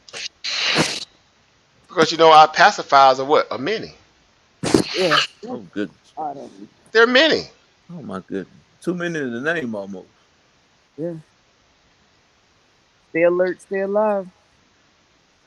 There's no fighting a lot of these folk. No. They'll just as much believe that this was like literally winning a war. No. It's literally people right now celebrating that they actually won the war. No, you got a small battle today. A small battle. Still got to pray. Right. It was a small battle. People are like, how dare you say that? No, trust me. You better pick. Understand warfare. You better realize this was a small battle. It was a sacrifice that they had to make politically Yeah.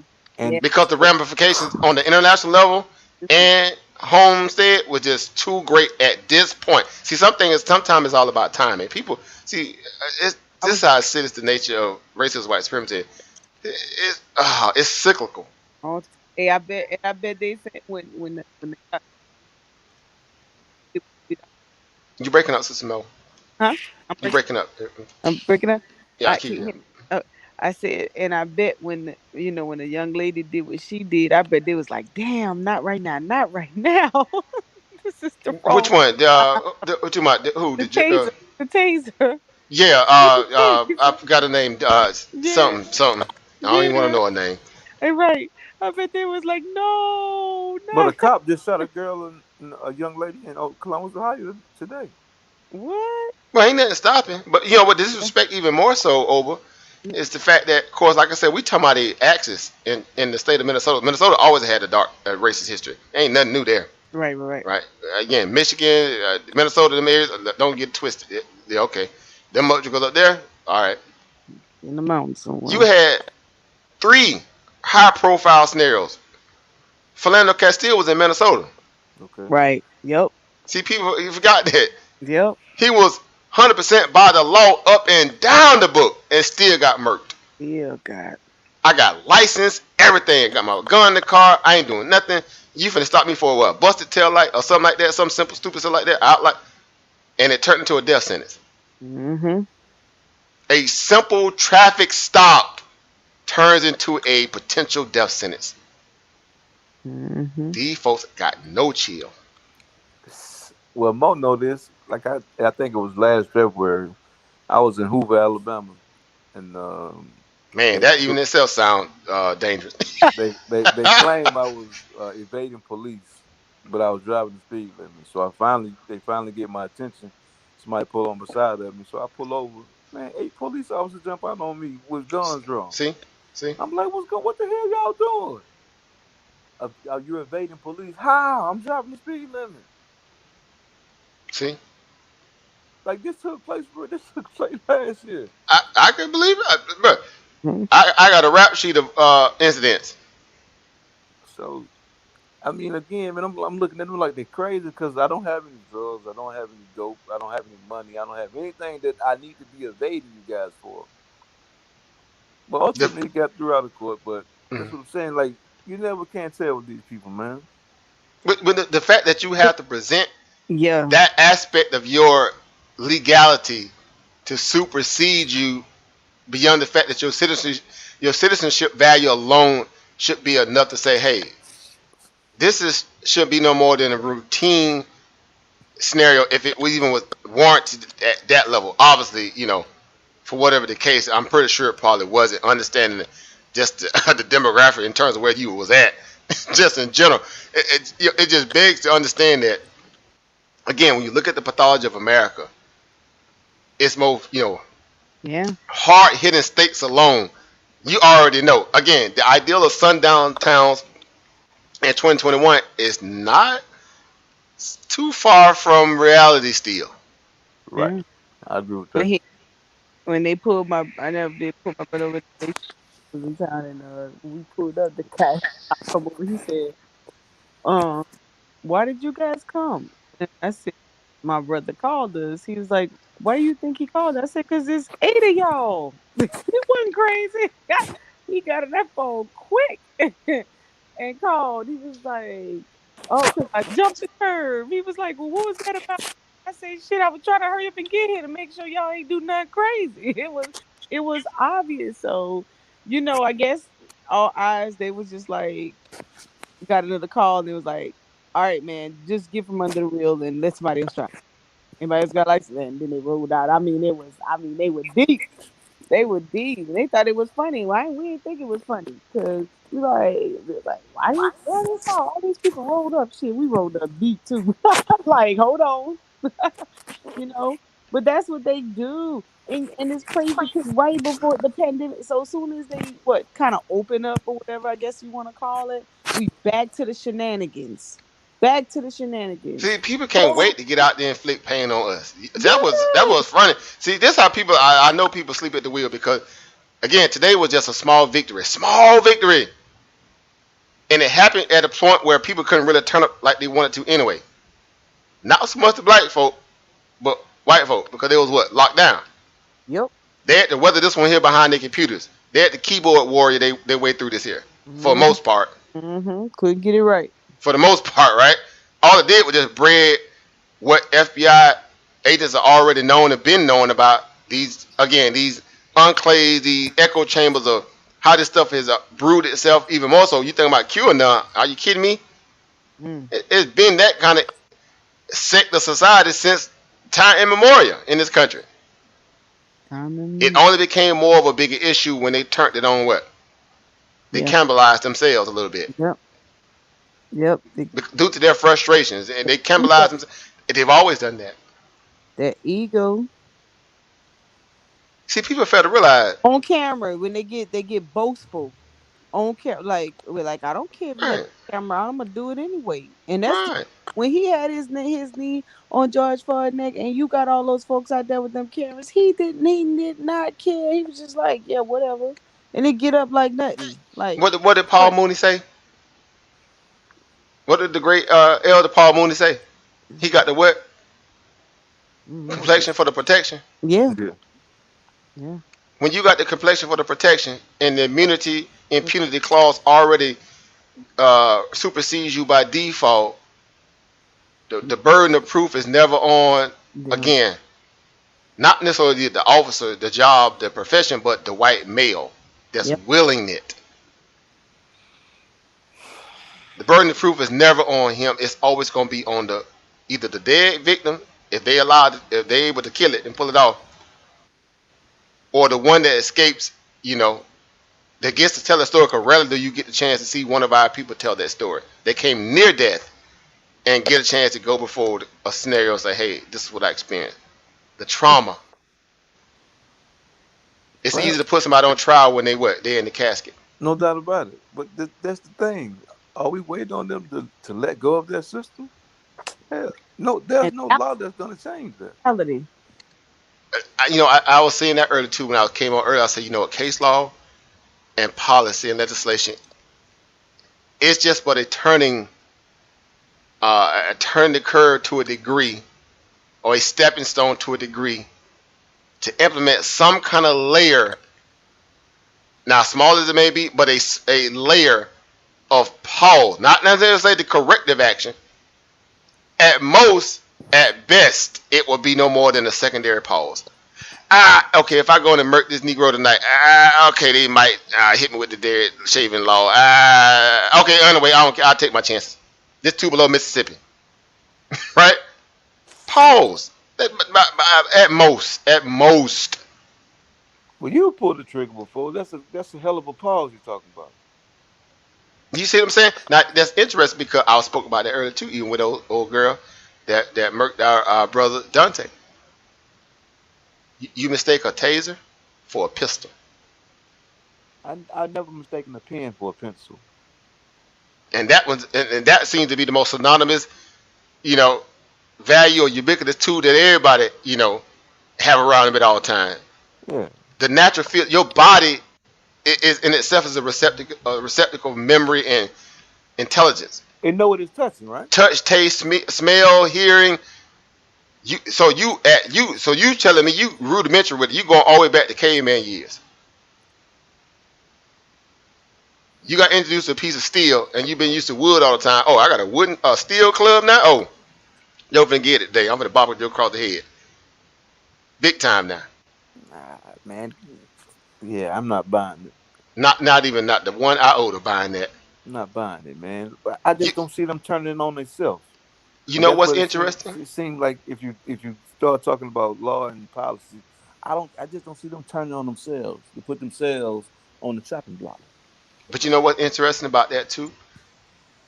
See, that's why I say, well, from what my perspective in terms of my, my experience in this country, at the point where I'm at, when you really, again, understand the pathology of the system, because again, that's literally the hidden underlying value of where a lot of us are messed up, right? Because we don't understand racism. It reminded me of the old skit that Richard Pryor did, right? I think it was, what was that one? It was an old school one. He was like, man, see, the problem is, you don't know how to deal with racism.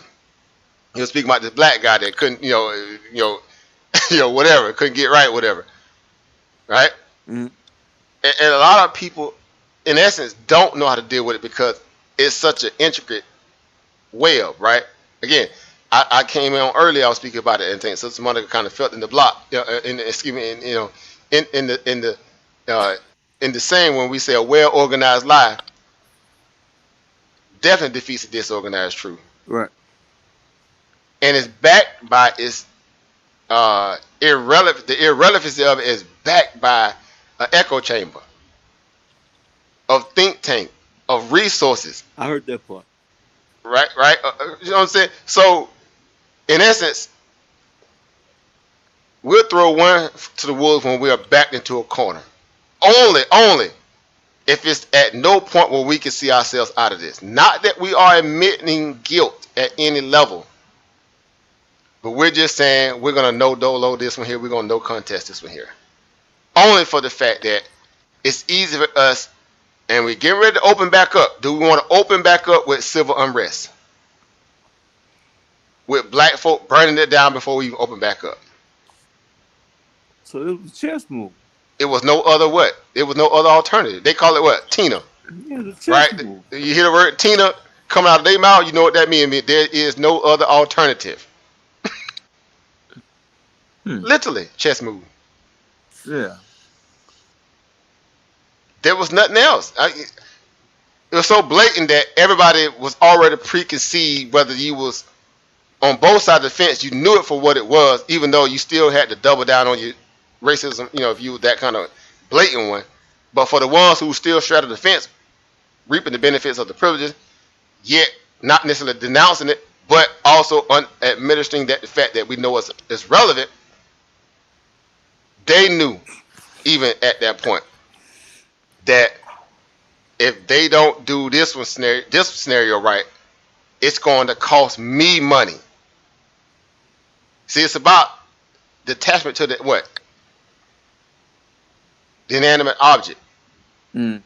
See, that's how it always has been with this culture dynamic. They're attached to the shiny rock, the asset. The value is not in the people; it's in the asset.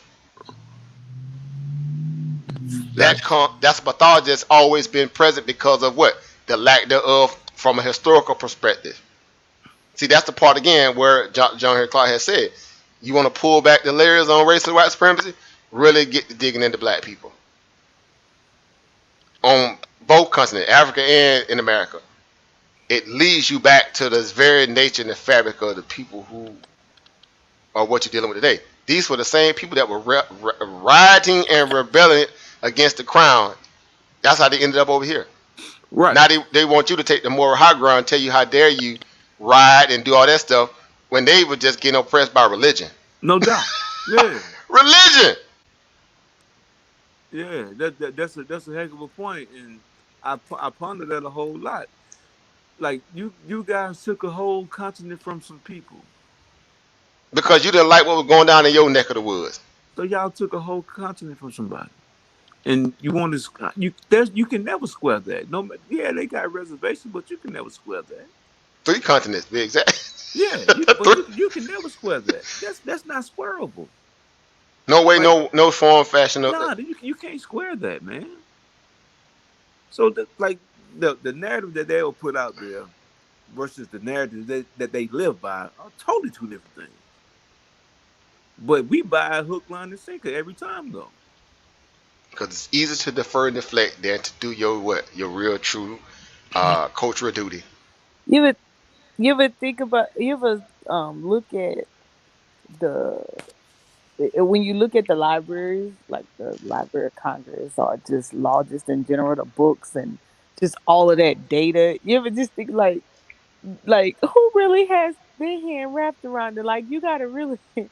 I remember when I was auditing, and I was like, there is no way somebody, you know, understand this comprehensively in its entirety. And so they pick apart when they want, how they want, add what they want, change what they want, present what they want to fit their narrative. They And worse than our Hebrew brothers. No disrespect to our Hebrew brothers. They cherry pick that Bible.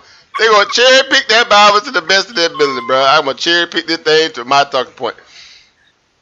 But not Mo. But check it out. AfurakanEmporium said it earlier. Like that's why you have those think tanks. That's well, what they're yeah, there for. well, That's that what they're there for. we said that they To got. assign to be stuff to do stuff like that. Is that exactly what you just explained? But That- but now but see that's where well for me when I think about what when we doing after school programs and things like that, what should we be doing? Those are the frame of thought that we should be putting our kids in versus just because you could use disciplines, the basic educational areas in those training modules, so to speak. Like we have to be able to be creative enough to know that this is the direction that we need to be training in little groups in little hubs. Because when I was giving out the scholarships in April, at the beginning of April, I noticed that all of the young men. So I had 9 out of 12 young men, and I was super excited about that. To the fact that each one of those young guys that I spoke with had they had a hunger for something. They just didn't know what, right? So they'd be like, "Well, I right. want to do this. I just don't know what to do." And for the life of me, I'm like, "Oh man, I wish I was here present with you like daily, right? Put you in the right company, do the right thing, do some things differently." But just in that moment of speaking with them, I'm like, oh my God, here's where the hubs can be created. When you got these young guys yearning for information to go in a particular direction. And I think that some of our organizations that are put together to put out, we because of conversations like this, instead of yes, celebrate, but in the same sense, use the moment as an opportunity, not just to galvanize in numbers to stand around and have a talk through session, but to really dive in and create those think tanks and assign tasks so that you would know how to better handle more of these scenarios when they come up. And regardless if it's dealing with just law or business or whatever it is, but use the opportunity to galvanize to be able to train. And that's what training is, my biggest component. And so I'm always looking for the opportunity where, okay, when are you at the most excited and I got your attention? And so right now would be a perfect opportunity for little hubs in different areas. Our kids are by default have always acquiesced to Mhm. opportunity because the one thing in terms of psychology, things that you, uh, I should say, block or hold back from those people who feel like they need it the most, they yearn for it. Right? Again, like the more people tell you that you can't have something, the more you want it. You desire it. They have a non-stop barrage of media that tells them every day that they're not desirable, they're not, you know, worthy, they're not this.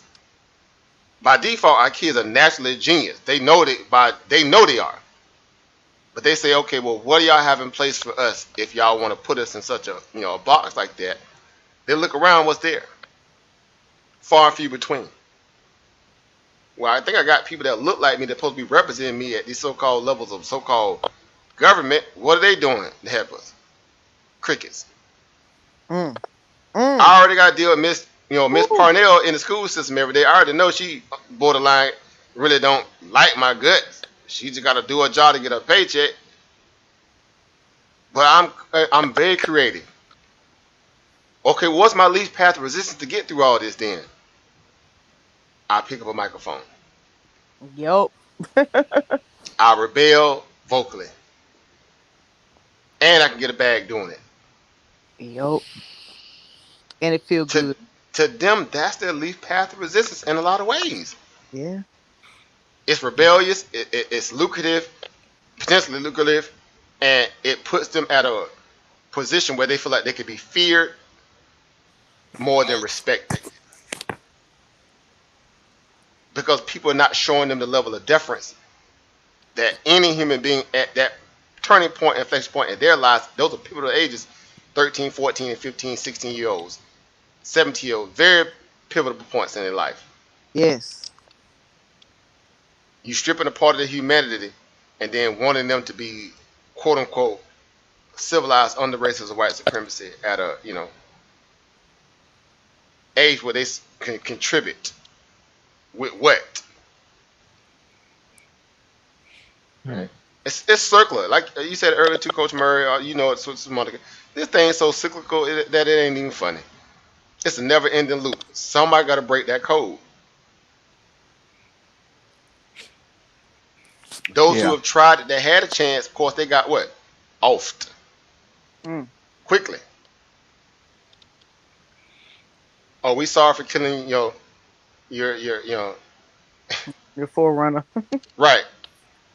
But that's all right. You just keep your nose clean. One day you can probably be next to dodge a couple bullets. Oh, it's funny. It's funny you say that. That's interesting. Okay, Malcolm gone, Martin gone, Hampton gone. Hampton the gone. list is long, right? That's how it's tragic, ain't it, bro? Lumumba gone. Yep. And like I think you said earlier, any dominant male that could evoke any type of change or gathering is no longer with us at all. And even our own people, to a degree, are scared of those type of males for some reason. And sometimes I think that reason is they want to be just accepted. Well, that's the buffer class. Accountability. Yeah. The Boule buffer gatekeeper class always are in fear of you, of me, a person, especially Sister Monica, even at her level, right? Because she given all her credentials, she can definitely, be a conscious, change for a lot of community value, or I should say political value, if it came down to it. Because again, being a chameleon in this country is almost nothing but it's almost, it's prerequisite. Let's be honest.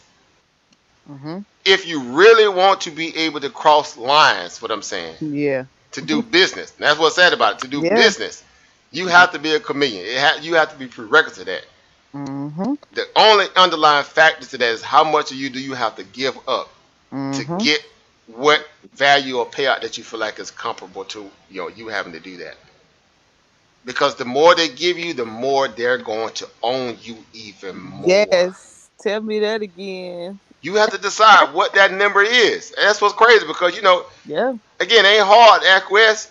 That's why all the bootlicks and the people who they're going full blown, what they call, the movie Tropic Thunder, you never go full retard. Yeah. Well, a lot of our people go full retard with 5-6 degrees on the wall. And they love to tell you that you represent them, whether you in that work environment or not. That's what drove me crazy. You a representation of the brand in itself. Yep. Like, what? So they're like, good Lord, like literally, what Chris Rock. I'm gonna get the sucker. How much for one reel? $250. Good Lord, $250. That real. No, one reel. I just want one reel. Give me one reel, man. Good Lord, but look, it's that serious though. Yeah. Yep. It's a thin line. Very thin line between cooning and consciousness. Woo! Don't talk about it. It's a thin line. I'm just being honest. By default in the black community, you have to check yourself every single day. Every day you gotta check yourself because you're getting barraged from all flanks. They flanking you from every scenario with propaganda to dumb you down, to beat you down, to force you to acquiesce. It's in essence, we need you to fall in line. We need you to go Yep. along with the hustle. Yup. It cannot survive without our what? Our complicitness. They put their thumb on it. It has always been that. Y'all seen the memes? They say, black people could, if they just, understood that they could just stand up and get the people from riding their back, it'll be game over. Mm. Yeah. Now, the perspective in that is that, okay, how many people really, truly want to give up the E class, the S class, the range, right? The 4 to 5,000 to 6,000 square feet, right? The accoutrements of that level to say, okay, I'm with it with you, Negroes. Even you ones over there in these housing authorities, I'm with you. Let's go. Now what? Man, I mean, I feel you, but Think about it. I was 28 years old when I came across Dr. Clark, Dr. Ben, Dr. Amos Wilson. My light been on ever since, and I've been having a hard time because that light been on. But I'm Oh, it's willing hard to to go back to accept. sleep, bro. You ain't finna go back to sleep with this. Hell no, I'm willing, Good luck. All right, good luck. but I'm willing to accept the bullets though. Yes.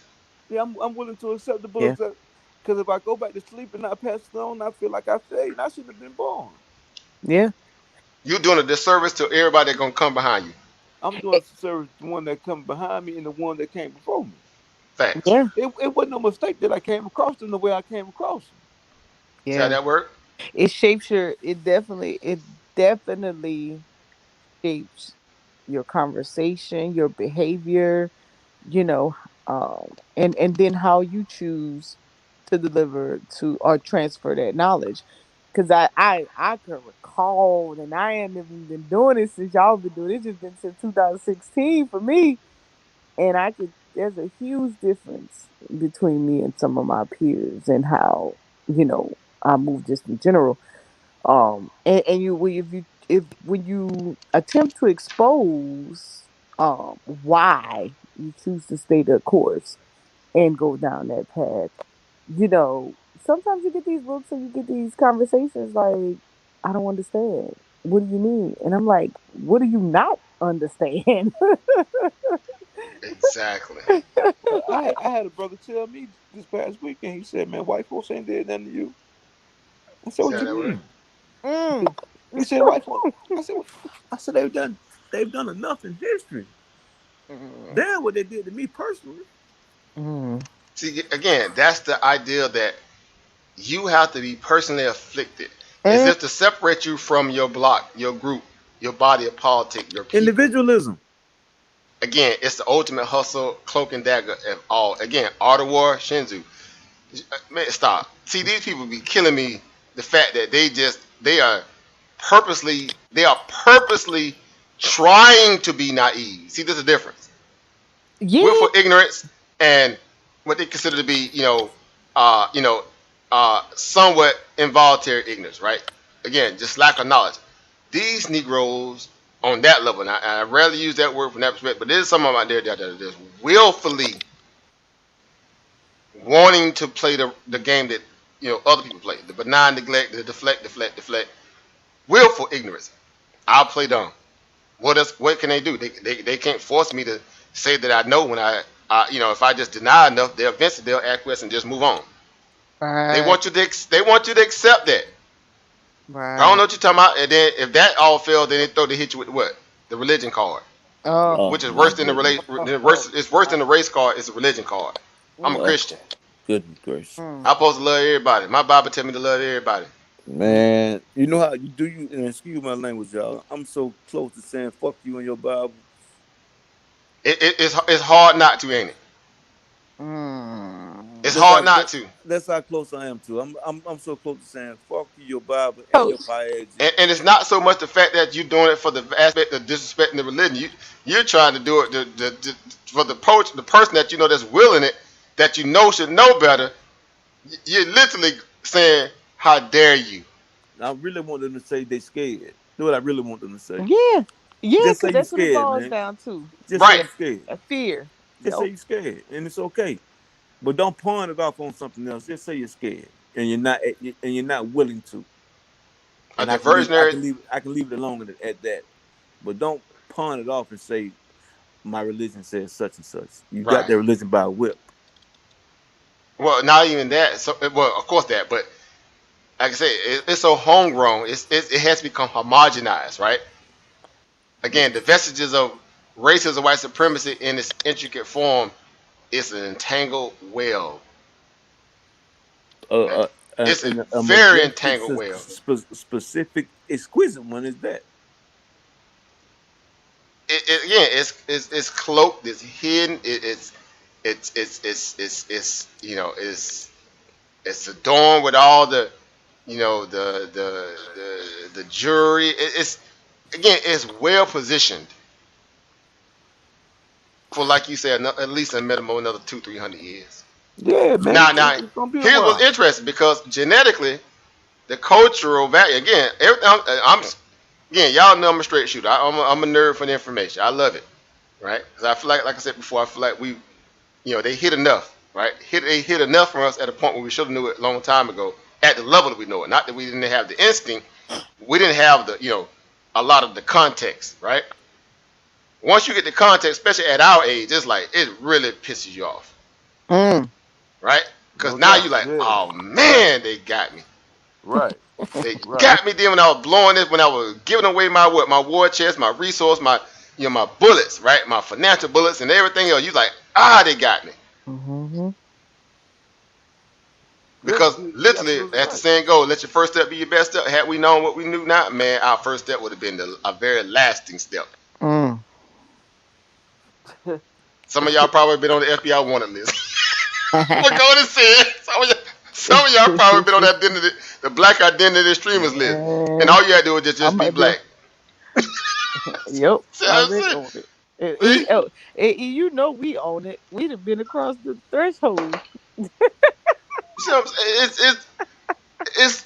just, like I said, when James Baldwin said to be black in America, not Yeah. they ain't at the brink of it, going crazy or whatever. I forgot how the saying go, but it was literally to that nation. Like, how can you not be upset as a black person in America? But that's the thing, though. I don't think our suffering will stop here. I don't think our suffering will stop here. Oh, Well, you say? Oh, yeah, yeah. mhm. I don't think our suffering will stop here. I just don't see it. I don't see it. I don't see a reason for our suffering to stop. They open up the floodgates again as soon as we open up or whatever. They was just itching, cruising for booze and back to back again, week after week after week. I don't see us being an advantageous reason for it to stop unless Africa becomes the continent it is supposed to be. Well, it's every deployed, it's every uh, any anything they can. Look, they got everything that they can. It's like a shield over the continent of Africa. It's like a witch's brew shield over the whole continent, from the Celts, the Mongroots, the Anglos, the Ostrogoths, the Visigoths, the Asians. Everybody casting their spell over the continent of Africa. Right now as we speak. The Arabs, they ain't let theirs out yet. They still shalom Allah, halam Allah. They whooping the brakes off East Africa. And it's all a game, ain't it? All of it. That's what I'm saying. That's the part that make me sick about us. We the only Exactly. people that can't tell it's a game. It's a game. It's easy to act like you are purity in the eyes of the oppression, as if you're gonna love the hatred away. They're trying to really literally do that, but instinctively, the warrior in you telling you this is a failed mission from gate. Man, They are comfortable faking it until they feel like they can make it. man, you said something that I think Amos Wilson said. You sadly mistaken if you think you finna love hate away. It's not Good gonna luck. happen. Not gonna happen. You can't love hate away. Not a group anyway. You might get 1 out of 100. That's not meaningful. We talk about groups here. If that. Again, it's a numbers game. It's a number, exactly. People look at me like, man, bro, but you can't say that because Gee. you got white followers, and you got people like, look, bro, if I could be anything as a instrument of reality, I gotta be a straight shooter. Number one, because I cannot be nothing less than that. But number two, you'll never be able to correct the actions of anyone else if you try to. Again, we go back to the ideal of the pacifier, right? The pacification of Black America. You have a congressional Black caucus that does what exactly? Oh my God! Don't. They do Oh, what exactly? did it look cute? Go to They fundraisers and luncheons for free. Lunches in there to eat collard greens and chicken and chitlins Yep. and they you know, they they the same people that equate to the leadership in Africa right now. They the same people Yep. Let me at the don't get my highest level. at the look. highest level. They the Let same me people. don't get my funds and see how I'm gonna get in our homeboy stuff. I'm just chilling. I'm just waiting till them appropriations hit. Right. So going back to what I was saying, so if I can't be myself or be comfortable in my own skin, and anybody from all walks of life who see the value that I put out, regardless of what I'm, beyond this conversation, but just, of course, I'm in a space that is, what they say unconventionally is colorblind, right? Mm-hmm.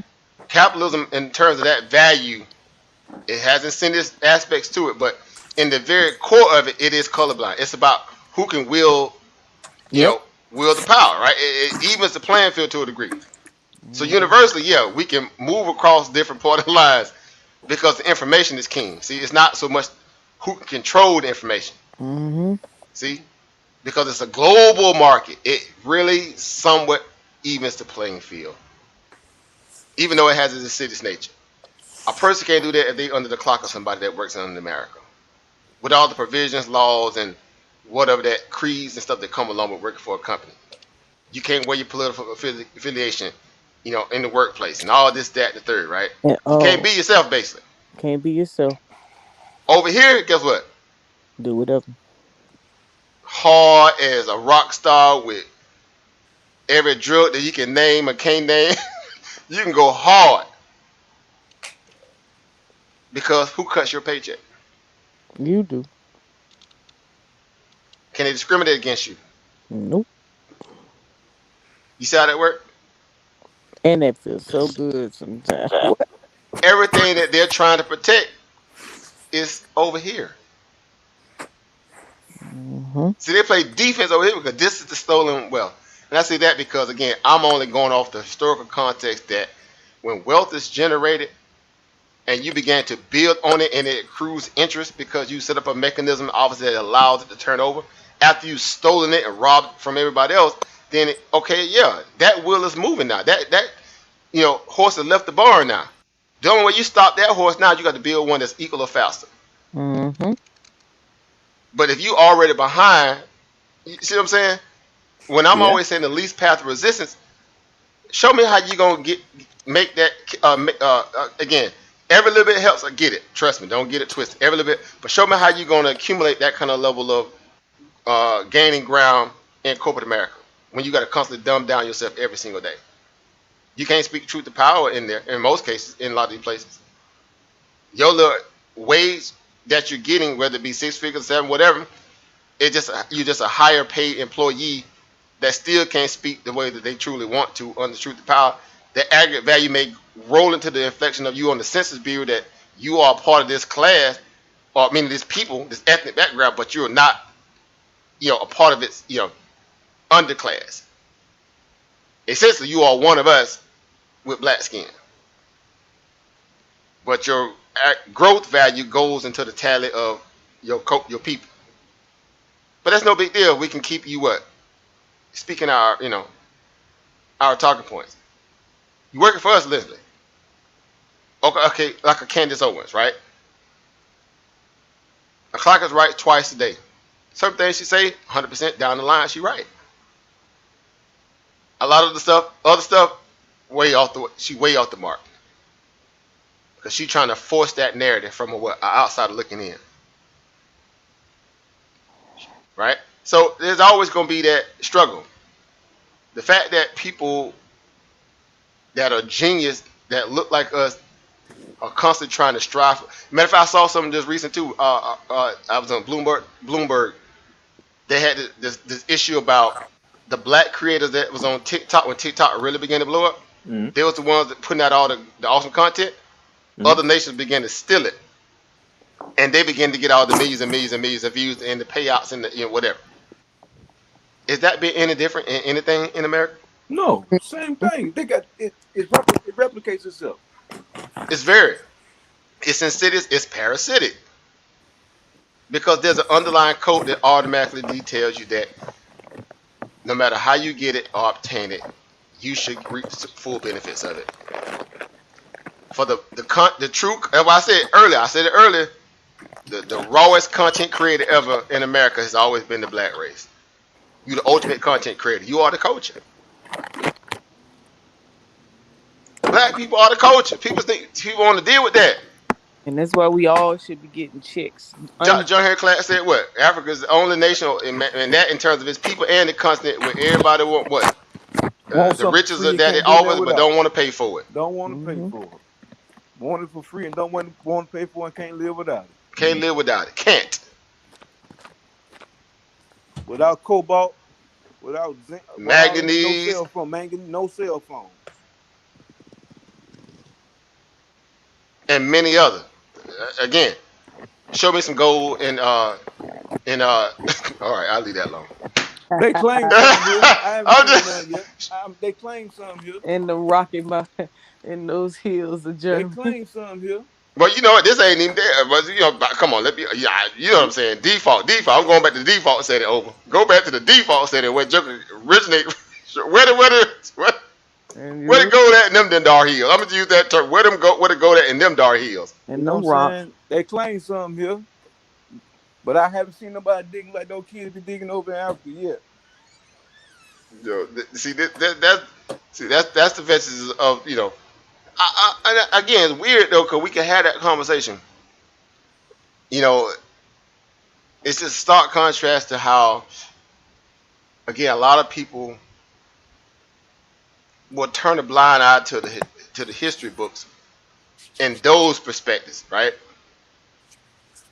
And they'll run to the Bloch and the Beethovens and the Marxists and the that type because it seems to be a cultural relevance in the higher learning institutions.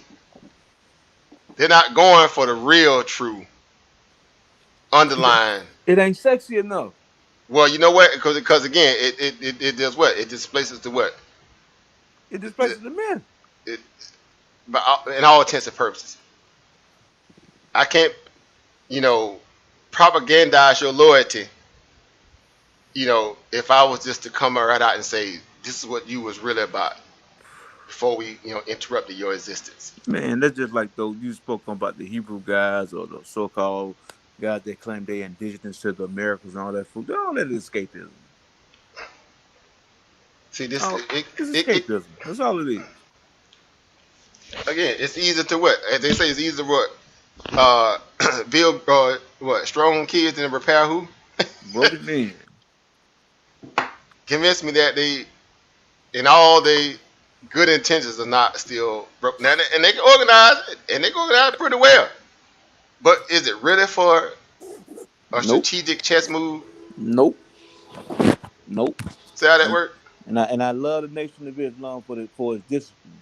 I do not believe in Allah or anything of the sort. See how that works? But I love that discipline. I love what it can bring to a community.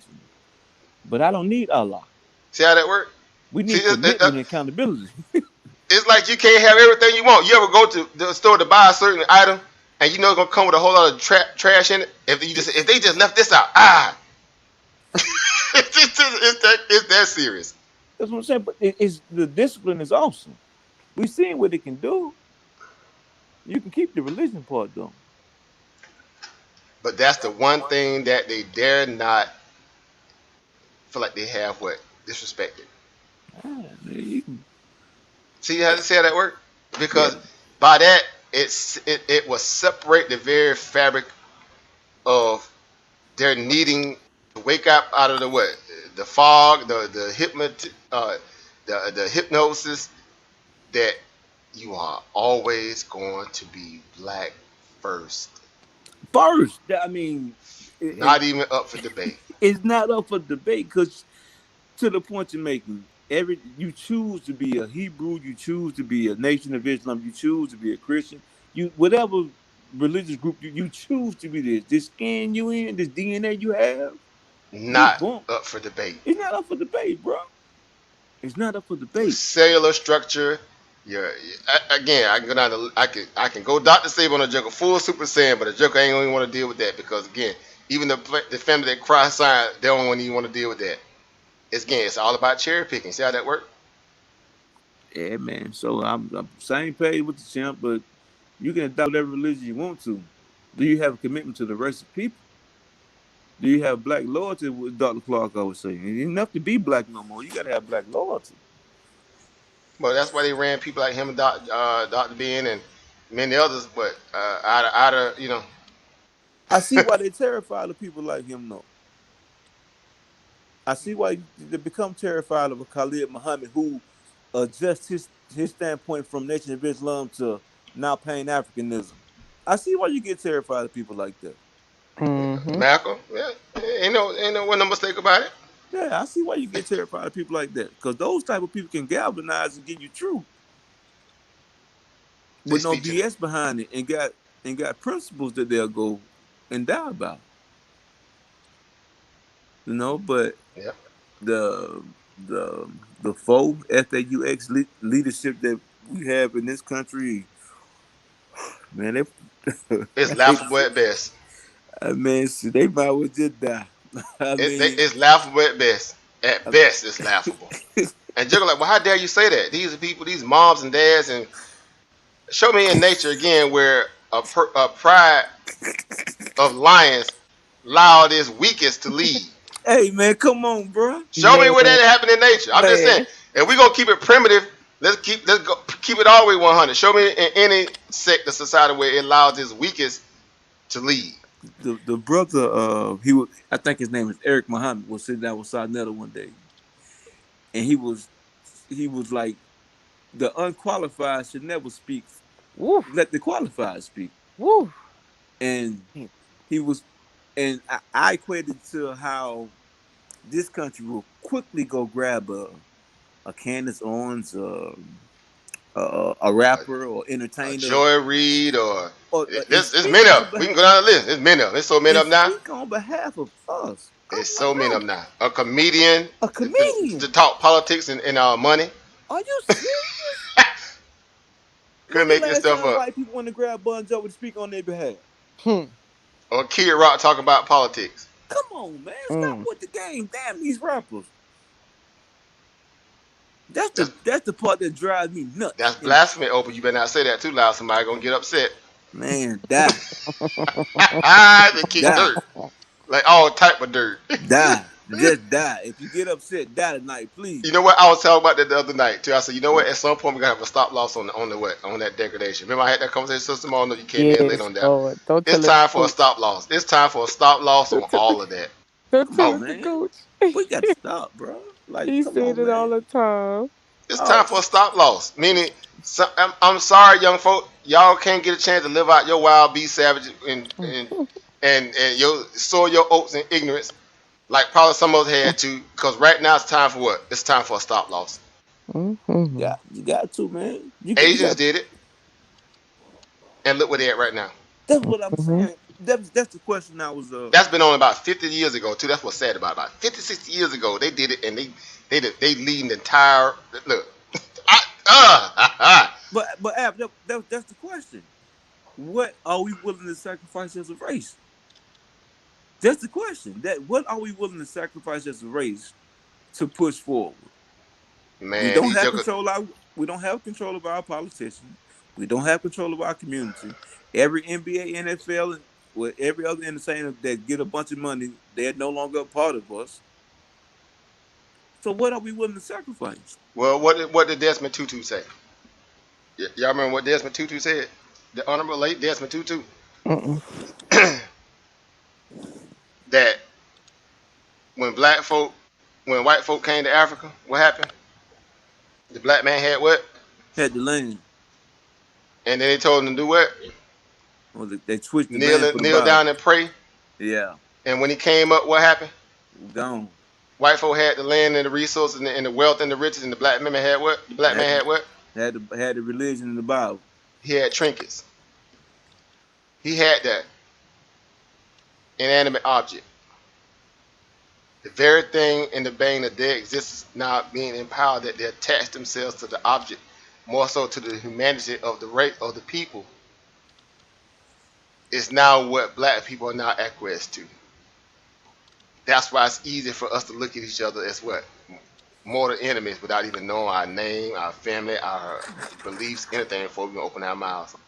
It's a psychological, propagandized aspect of training that is taken forth, and it's up to date have served its purpose because we haven't been able to shake that fog of ignorance. Hell no. And it's simple too. It's so that's the sad part. It's simple too. I tell Mo all the time. I said, man, I wish I knew you growing up. I would trade a lot of these niggas in. I would trade a lot of them in. You already know what it is. Let's be honest. I've been trading a lot of them in. The people that I grew up in and didn't contribute anything to my life at all. I've been trading them in. You ain't who that under 50,000? You ain't sitting there slick to a can of oil. Yeah. That's all. Yeah, boy, because you know what I know, and both of you, and Sister Monica too as well. Again, the things that we can't, as we said earlier, time is a commodity. Time is a commodity, it's the most precious item, that you can't touch, taste, smell, feel. It's the most precious of all the commodities. Time. And see, people who have studied the mythology of you know that the more they can disrupt your time of doing things in a very mechanized fashion to invoke growth and evolution properly like it's supposed to. Well, if I could disrupt you, every time you get something started, I disrupt it. Every time you get the business up, I disrupt it. Every time you get the organized, I disrupt it. That sets you back what? Eons. I could put people in your place that's gonna work. Place. And that's like I'm gonna surround you with people who are just shiftless, spinning their wheels. That's wasting your what? Time that you can't get back.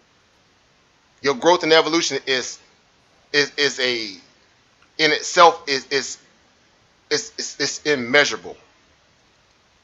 If I get you early in the grade school level, indoctrinate you, get you indebted, blindly loyal to my existence because you feel like I'm the one in charge of everything. Because every time you look around, you're gonna see me at the forefront of it. So you're gonna have this understand that this must be a connection.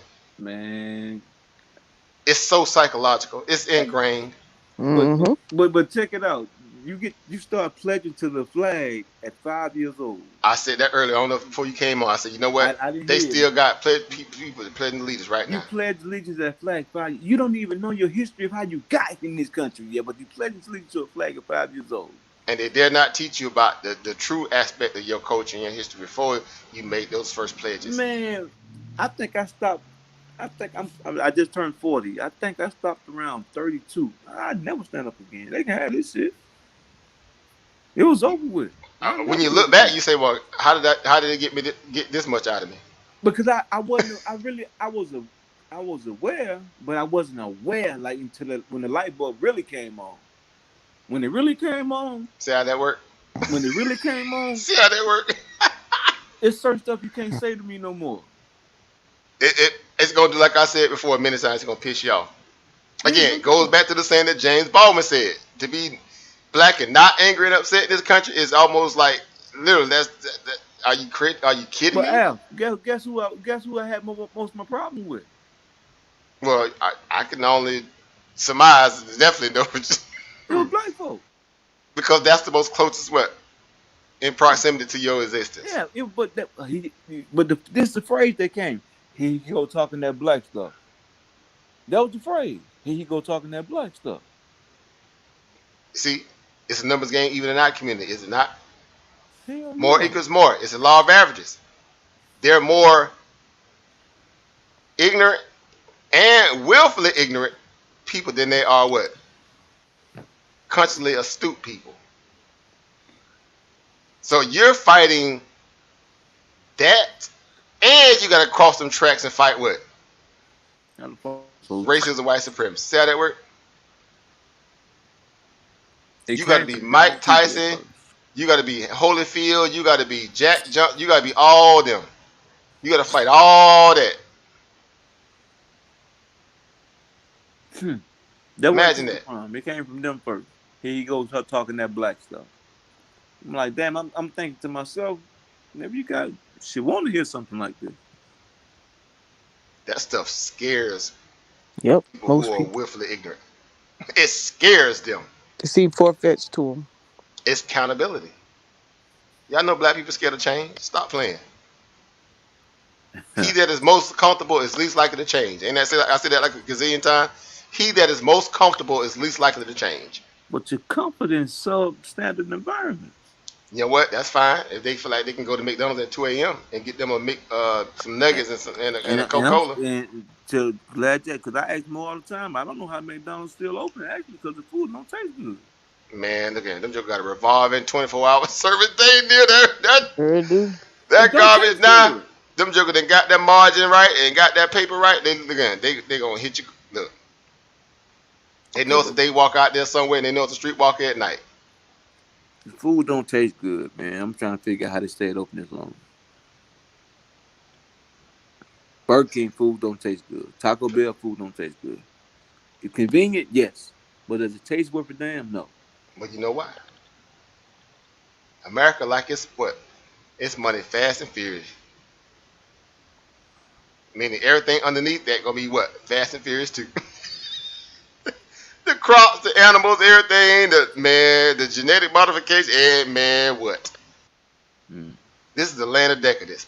The land of decadence. I had my ninth grade history teacher. They used to call it, his nickname was Mr. Taterhead. He was a light-skinned brother with a bald head. He used to call him Mr. Taterhead, like a potato. But he's always almost every day like, man, this is the land of milk and honey. This is the land of milk and honey.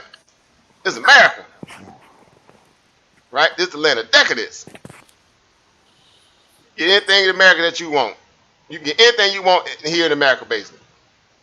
It's the land of decadence. I don't disagree with him. I don't think it's a place you love. It's a place you make money at. That's all it is. It's a way station. Yeah. That has now political refugees, political prisoners, and it's choking them off from the opportunity or the wealth that it actually owed to them. Well, Mo's prime military, and you are too, right? Yeah, sir. Okay, so all around the world, America has destabilized all these other places, and all these other people are running here for stabilization. Mm-hmm. That's oxymoron in itself. Well, that's the whole purpose. If I bum you to oblivion, basically, to quote unquote, I hate this saying, the third world country paradigm, Stone Age. They like to say the Stone Age, right? If we bum you back to that, what do you got? Right. You got to acquiesce. And we gonna benefit from it. The bullets and the bandages. Who said that? See how that work? They supply what? The bullets and the bandages. So okay, not they did was Clark O. Amos Wilson. The person who took your freedom can't give it back to you. And every aspect and sense of the understanding. How? Can't. Freedom is something you got to take with your own hand. You rape a person, but you say, okay, hey, I'm sorry. Look, I'm sorry.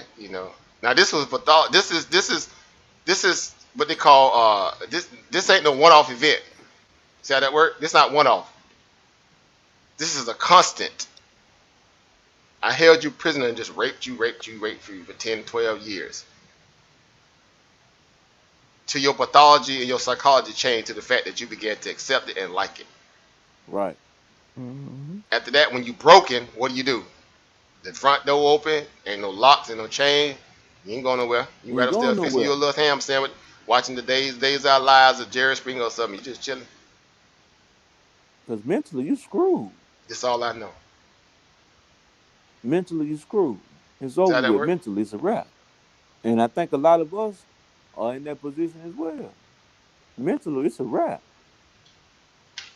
And hell, like Dr. Clark said, I know a lot of black folks overdue for their grave. I know all of us ain't gonna make it. It's some of them that's holding up from you being able to speak your speech.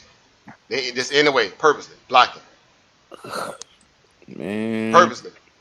Anything they could do to deflect and wait or what they call waste little time. Again, that commodity goes back to time. Most precious commodity you got is time. That's the most precious one. man. No matter how you look at it, especially when you get older, you realize it. I work for my cousins, and they on the business, and he tell me that I talk militant when I talk to people, You do. and I probably do. And he's a soft, smooth talker, which he good at it, but he is somewhat of a butt kiss at the same time, cause You know, he be, bootlegs there. The bootlegs out there. You know, they'll get a, you know what I'm saying, but he's Coach trying that to get me fault. to alter and be more like that, and I just can't do it, bro. That and coach has a way with it, but when you mean business, that's a wrap. but see, but that goes back to what I was saying earlier, and you know as well, Sister Mo, like I said, to be understanding how to play that game Hmm. every day, the same way a religious person get up and go to do all their little seances, right? Call it what it is, and they do all their little praying and this, that, and the third, and put the onus of their inadequateness on this invisible object. And if it don't work out, they say it was the inanimate object fault that things didn't work out because ultimately they just didn't apply themselves thoroughly, Ain't right? that something? For the change to happen. However, again, for the fact that when you're dealing with the system, because again, the checks and balances of America is that you have to acquiesce to the system to be able to reach the riches of it, right? Unless, now there are some unlesses out there. Don't get it twisted. So get excited for the unlesses, right? Unless you find the silver linings that put you in a position of power and control, Yep. where you get again write your own paychecks. They remember the old days they used to call it FU money. You got FU money, Yeah, you can say what you want. But yeah. let's keep in mind, back then, even back then, a lot of those guys they were just still high price, overpaid slaves. They still couldn't. They could talk a little trash, but they can only stay whatever, right? Take a Terry Crews situation. Oh goodness. See what I'm saying? You can show up on so long, and then they put you in place. Then what? Okay. You take Isaiah Washington. Didn't they blackball him from Hollywood? What did he say? He said something. They blackballed him. They blackballed Tracy Morgan at one point. That he got back into good graces. Tracy Morgan got rich off Walmart. And see, after that, that's when he acquiesced. Yeah. Right. See, it's always going to be that, right? But again, like you said, they're going to put that kind of person out there to kind of speak on your behalf, which is in itself is just like disrespectful. As if you can't convey how you feel, because they don't have no shame saying how they feel on the loudest microphones available. You witnessed all that during the whole Trump presidency, did you not? They Loud, had people boisterous saying white the man. most wildest things ever. I'm talking about the incendiary things over national TV and radio, and the media loved it because they got a chance to cover all that sensationalism, make the ratings go up. It's a You dare white guy. not get up there and just speak truth to power that seems egregious to them. They dare not give you such opportunity. So you have to find a way, and I say this a lot, to be in power. The way you was designed to be, in power over your own domain. As I Right. say, the king and the queen of your own castle. You call the rules, you make the holidays, you call the shot, you tell people when they can and they can't. See how that works? People ain't ready to make that kind of they're afraid of being away. They attached to the societal norms, right? The holidays, all that kind of stuff like that. Oh, I dare you take away my holiday. It's for little Ray Ray. Ray Ray don't know nothing about the understand of it. He just know he get a little something, get to dress up and do a little My something. goodness, what would you say? Fighting with black folk by the holiday? But you see what I'm saying? That's pathology, is it not? Hell yeah. It's very much pathology. Once it becomes psychic, endemic, guess what? Ain't no more convincing at that point. They're gonna do it naturally. You just look back and say, "Yep, I built another drone. I built another drone. Got another drone." See how that works? See Fight with again, black but folk. the reality is again that matter of fact, hold up, let me put in my little library down here. See right here. See these right here? These two right here. Them two right there in itself change the game a little bit. It's many others too. I can go down. I mean, it's a lot of them, but them two right there. See, Right. that's everything we dealt with this Derek Chauvin scenario tonight. We dealt with that with Michael Scott down there in what, South Carolina, Sister Mo, right? Soon as he got murked, right, by the cop, what did the family say? We Yep. what? We forgive. Mm-hmm. Forgive, because it's my what? My religion, my Jesus want me to see that goes into this. I mean over here, right? Dylan Roof is on this side. This Dylan Roof over here, right? This is the police department, the police officer over here, Michael Slager them, right? This Derek Chauvin them over here, right? This is all that. This is, the whole reality. See, people don't want to deal with this, and their people don't want to deal with this, and our people don't want to have to deal with this here, right? There's This some is good white folks out there. look. A clock is right twice a day, and there is.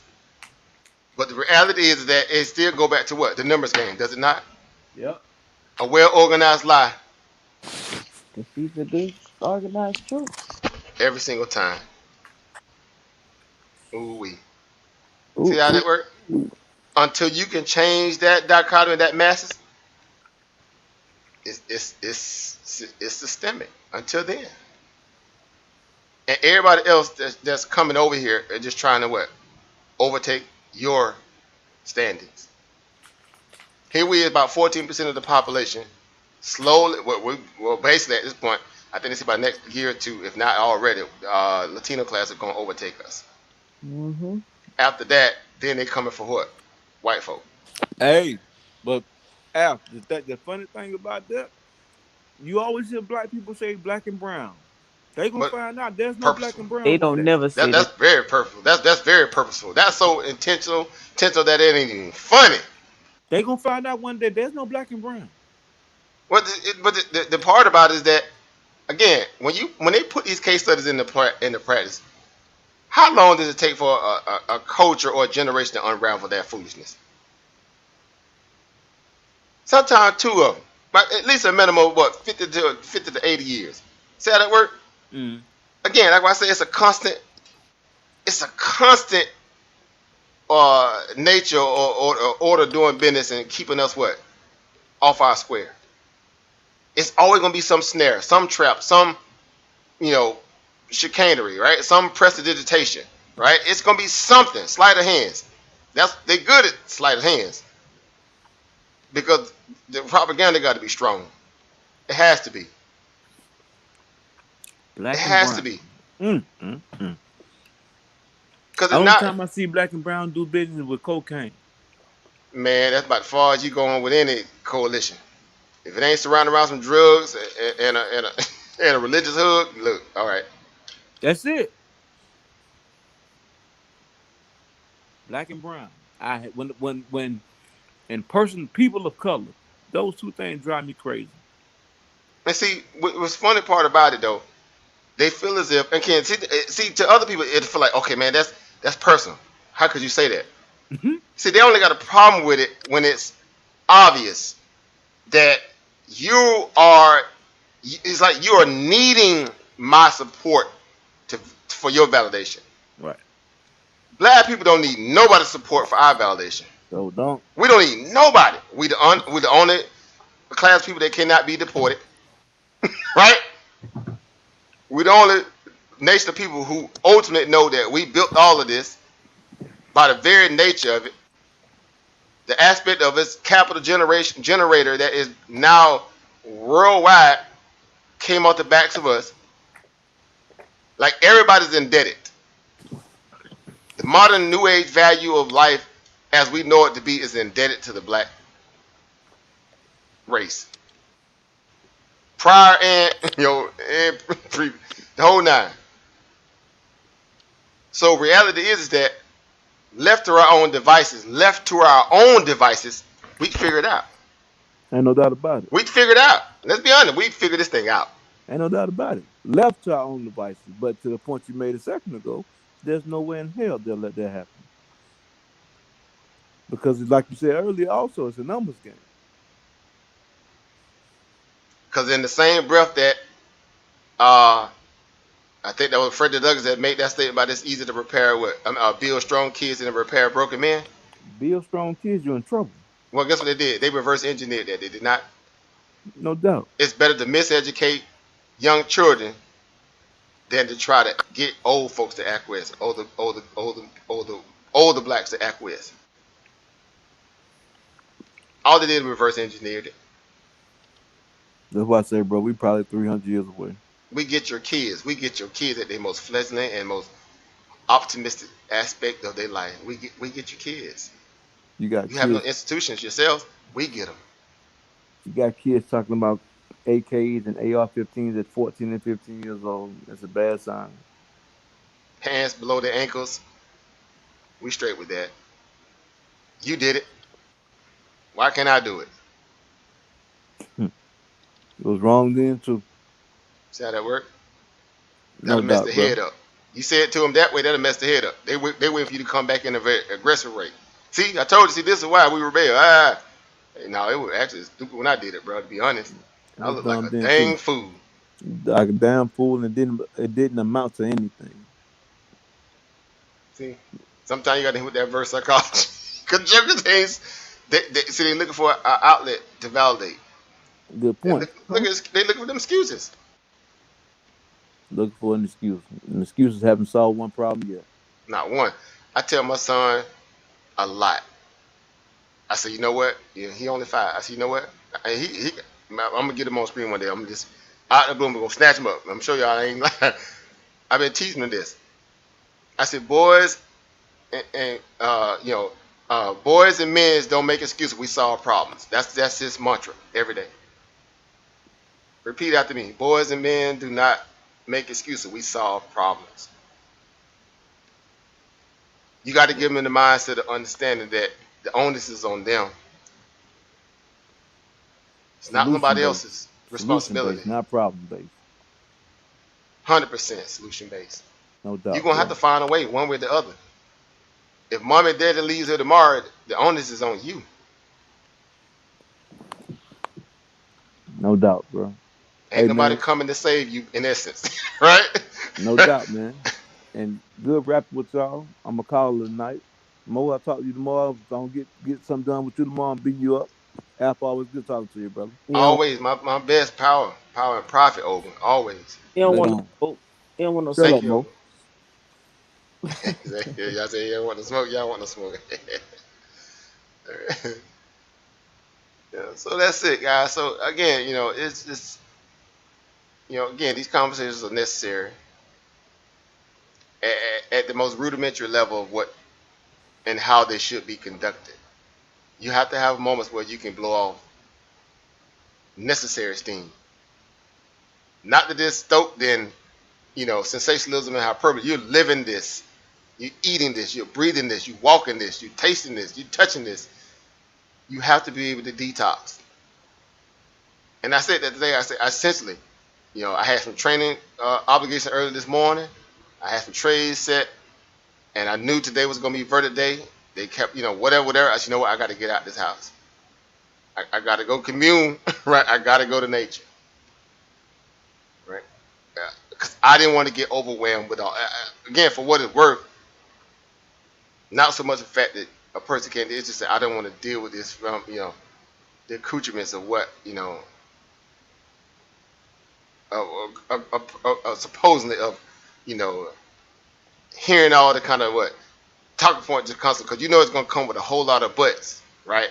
When the media got anything where it puts them under the microscope, it's going to come with a whole lot of buts. It's never no straight speak truth to power, lay it out the way it is. We know who did it, why they did it, the internal nature of why it's a problem.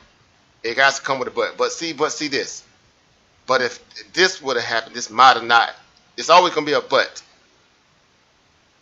So I said, you know what? Let me just pull back from all of this.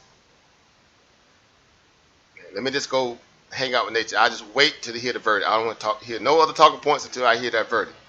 And I literally did that. By the time I got the alert that they getting ready to drop the verdict, okay, now I'm hanging back online. So I just want to hear the verdict. I want to hear another. Because again, you know, it's like we all know it's bigger than us. It's bigger than us. This stuff really is bigger than us. You know, and so just like the picture I have up, you know, in that Georgia Floyd mural there, it is time, you know, it's time to change the world. Now, again, of course, that sounds good in theory. But again, today is just a battle. Yeah. So you have to be good at propagandizing your people too. Everybody else do it with no shame, no chill, no nothing. They do it religiously in propagandizing you. You got it. Look, it's okay to.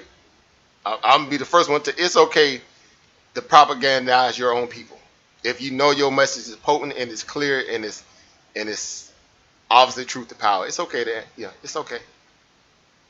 You need a W every now and then. It's okay, black people, to take a W every now and then. It's okay. It's easy to take the L, but it's hard to accept the W. It's hard for black people to accept a win. It's hard for us to accept the win. Because if not, we're going to turn around and say, what? We're going to give the credit to somebody else. It was Jesus. Mm-hmm. It was Allah. It was the higher power. It's everybody except you, the person that actually put in the work. It's always going to be deferring with us. We cannot accept, the responsibility of doing something good and positive and take the credit for it. Rightfully so. Rightfully so, of course. Yeah. So to everybody out there tonight who tuned in, of course, I don't have no disclaimer tonight. I have no filter. Because this conversation is near and dear to my existence as a black male. Period. Period. Whether you understand it or you don't.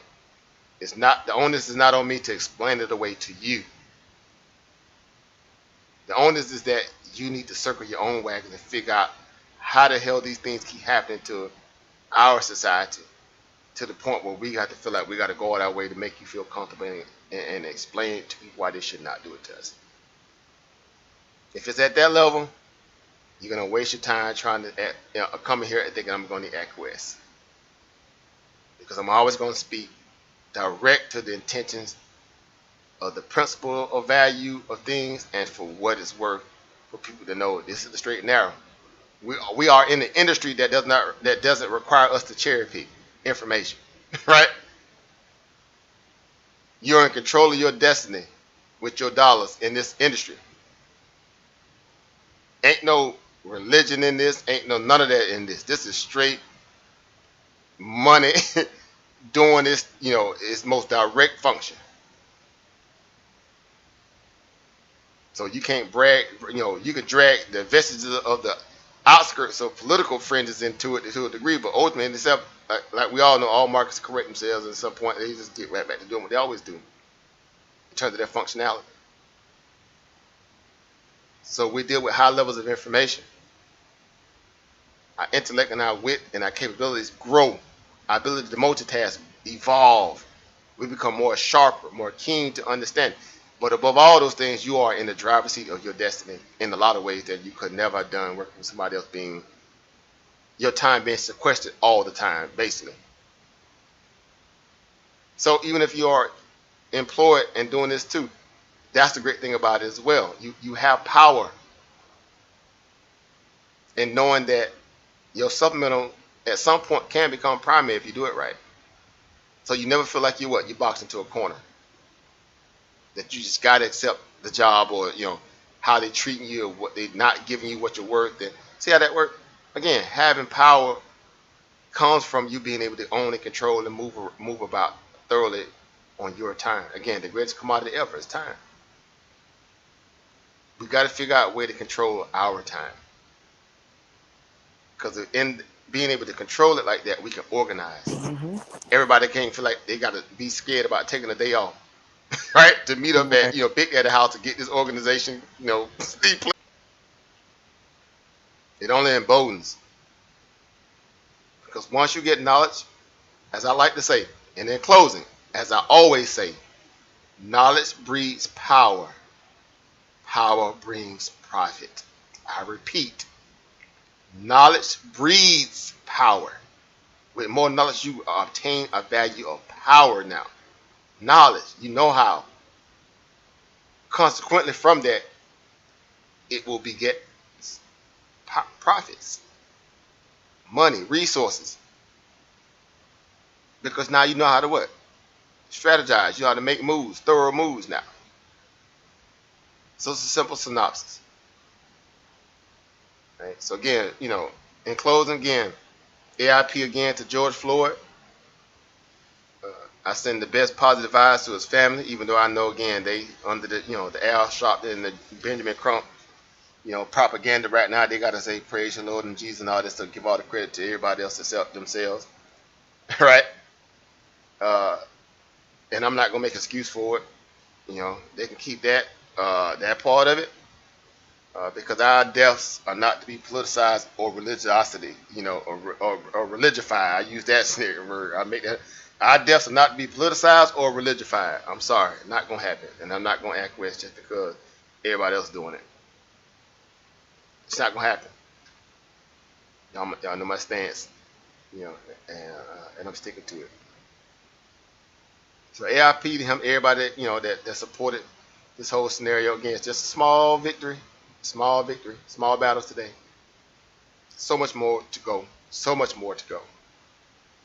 The graves are lined with black bodies. The graves are lined with black bodies who never had a chance to have a cell phone capture their murder, their death, their humiliation. Right? Them being treated less than. The graves are filled with black bodies like that. Don't get it mistaken. For all the white folk that may attend it tonight and paid attention here and there, don't get it twisted. Don't even begin to get it twisted. There are plenty of black bodies in the ground that did not have a camera during the midst of how they was being, disrespected, mutilated, and murdered at the hands of said institution. It's easy to bring up Chicago. Yeah, they're killing everybody in Chicago. Black people keep killing each other. Stop. White America killing each other around trailer parks all around the world, and in Silicon Valley. There are white collar crimes all the time against white. It's so insidious on that side. It's pathetic because it's about insurance policies that's premeditated, just insidious with it. So again, people can miss me with all that, trying to shine the spotlight on somebody else, to hide the spotlight on their trash. Like, it's just so old, and it's just we so over that now. Like, people so over that talking point. Well, people in Chicago we so over that. Y'all just don't get it. It's so funny that y'all think it actually matters to that level. We understand it's a problem. Don't get it twisted. But it's not at the level that other races ain't out there murking themselves to. Asians murk other Asians. White folk murk other white folk. But y'all are less population. How y'all see? It's always gonna be an excuse to keep the lie and the pathology going. Right? So again, I'll leave it at that. Peacebound Property Family, thank y'all for tuning in. Back to business as usual tomorrow. Again, but it doesn't negate the fact that this is still going to be a precipice moment or inflection point for us to make sure that we not downplay, right, this scenario or this day. Man, just a battle though, but don't get it twisted. This is a scenario where we're not going to go back to benign neglect tomorrow and act like we didn't know this happened, or that there's still not racist people out there like a Derek Chauvin and many others who are status quo, gatekeepers basically. Right? They are status quo gatekeepers. But I'm white. This isn't supposed to happen. Okay. Hold this L tonight. Hold this L tonight, Derek Chauvin. And enjoy them cold bologna sandwiches and stale bread sandwiches that you finna get for about the next 10, 12 years at those minimum. At minimum. Good luck. Good luck. Good night, everybody. Peace. Peace.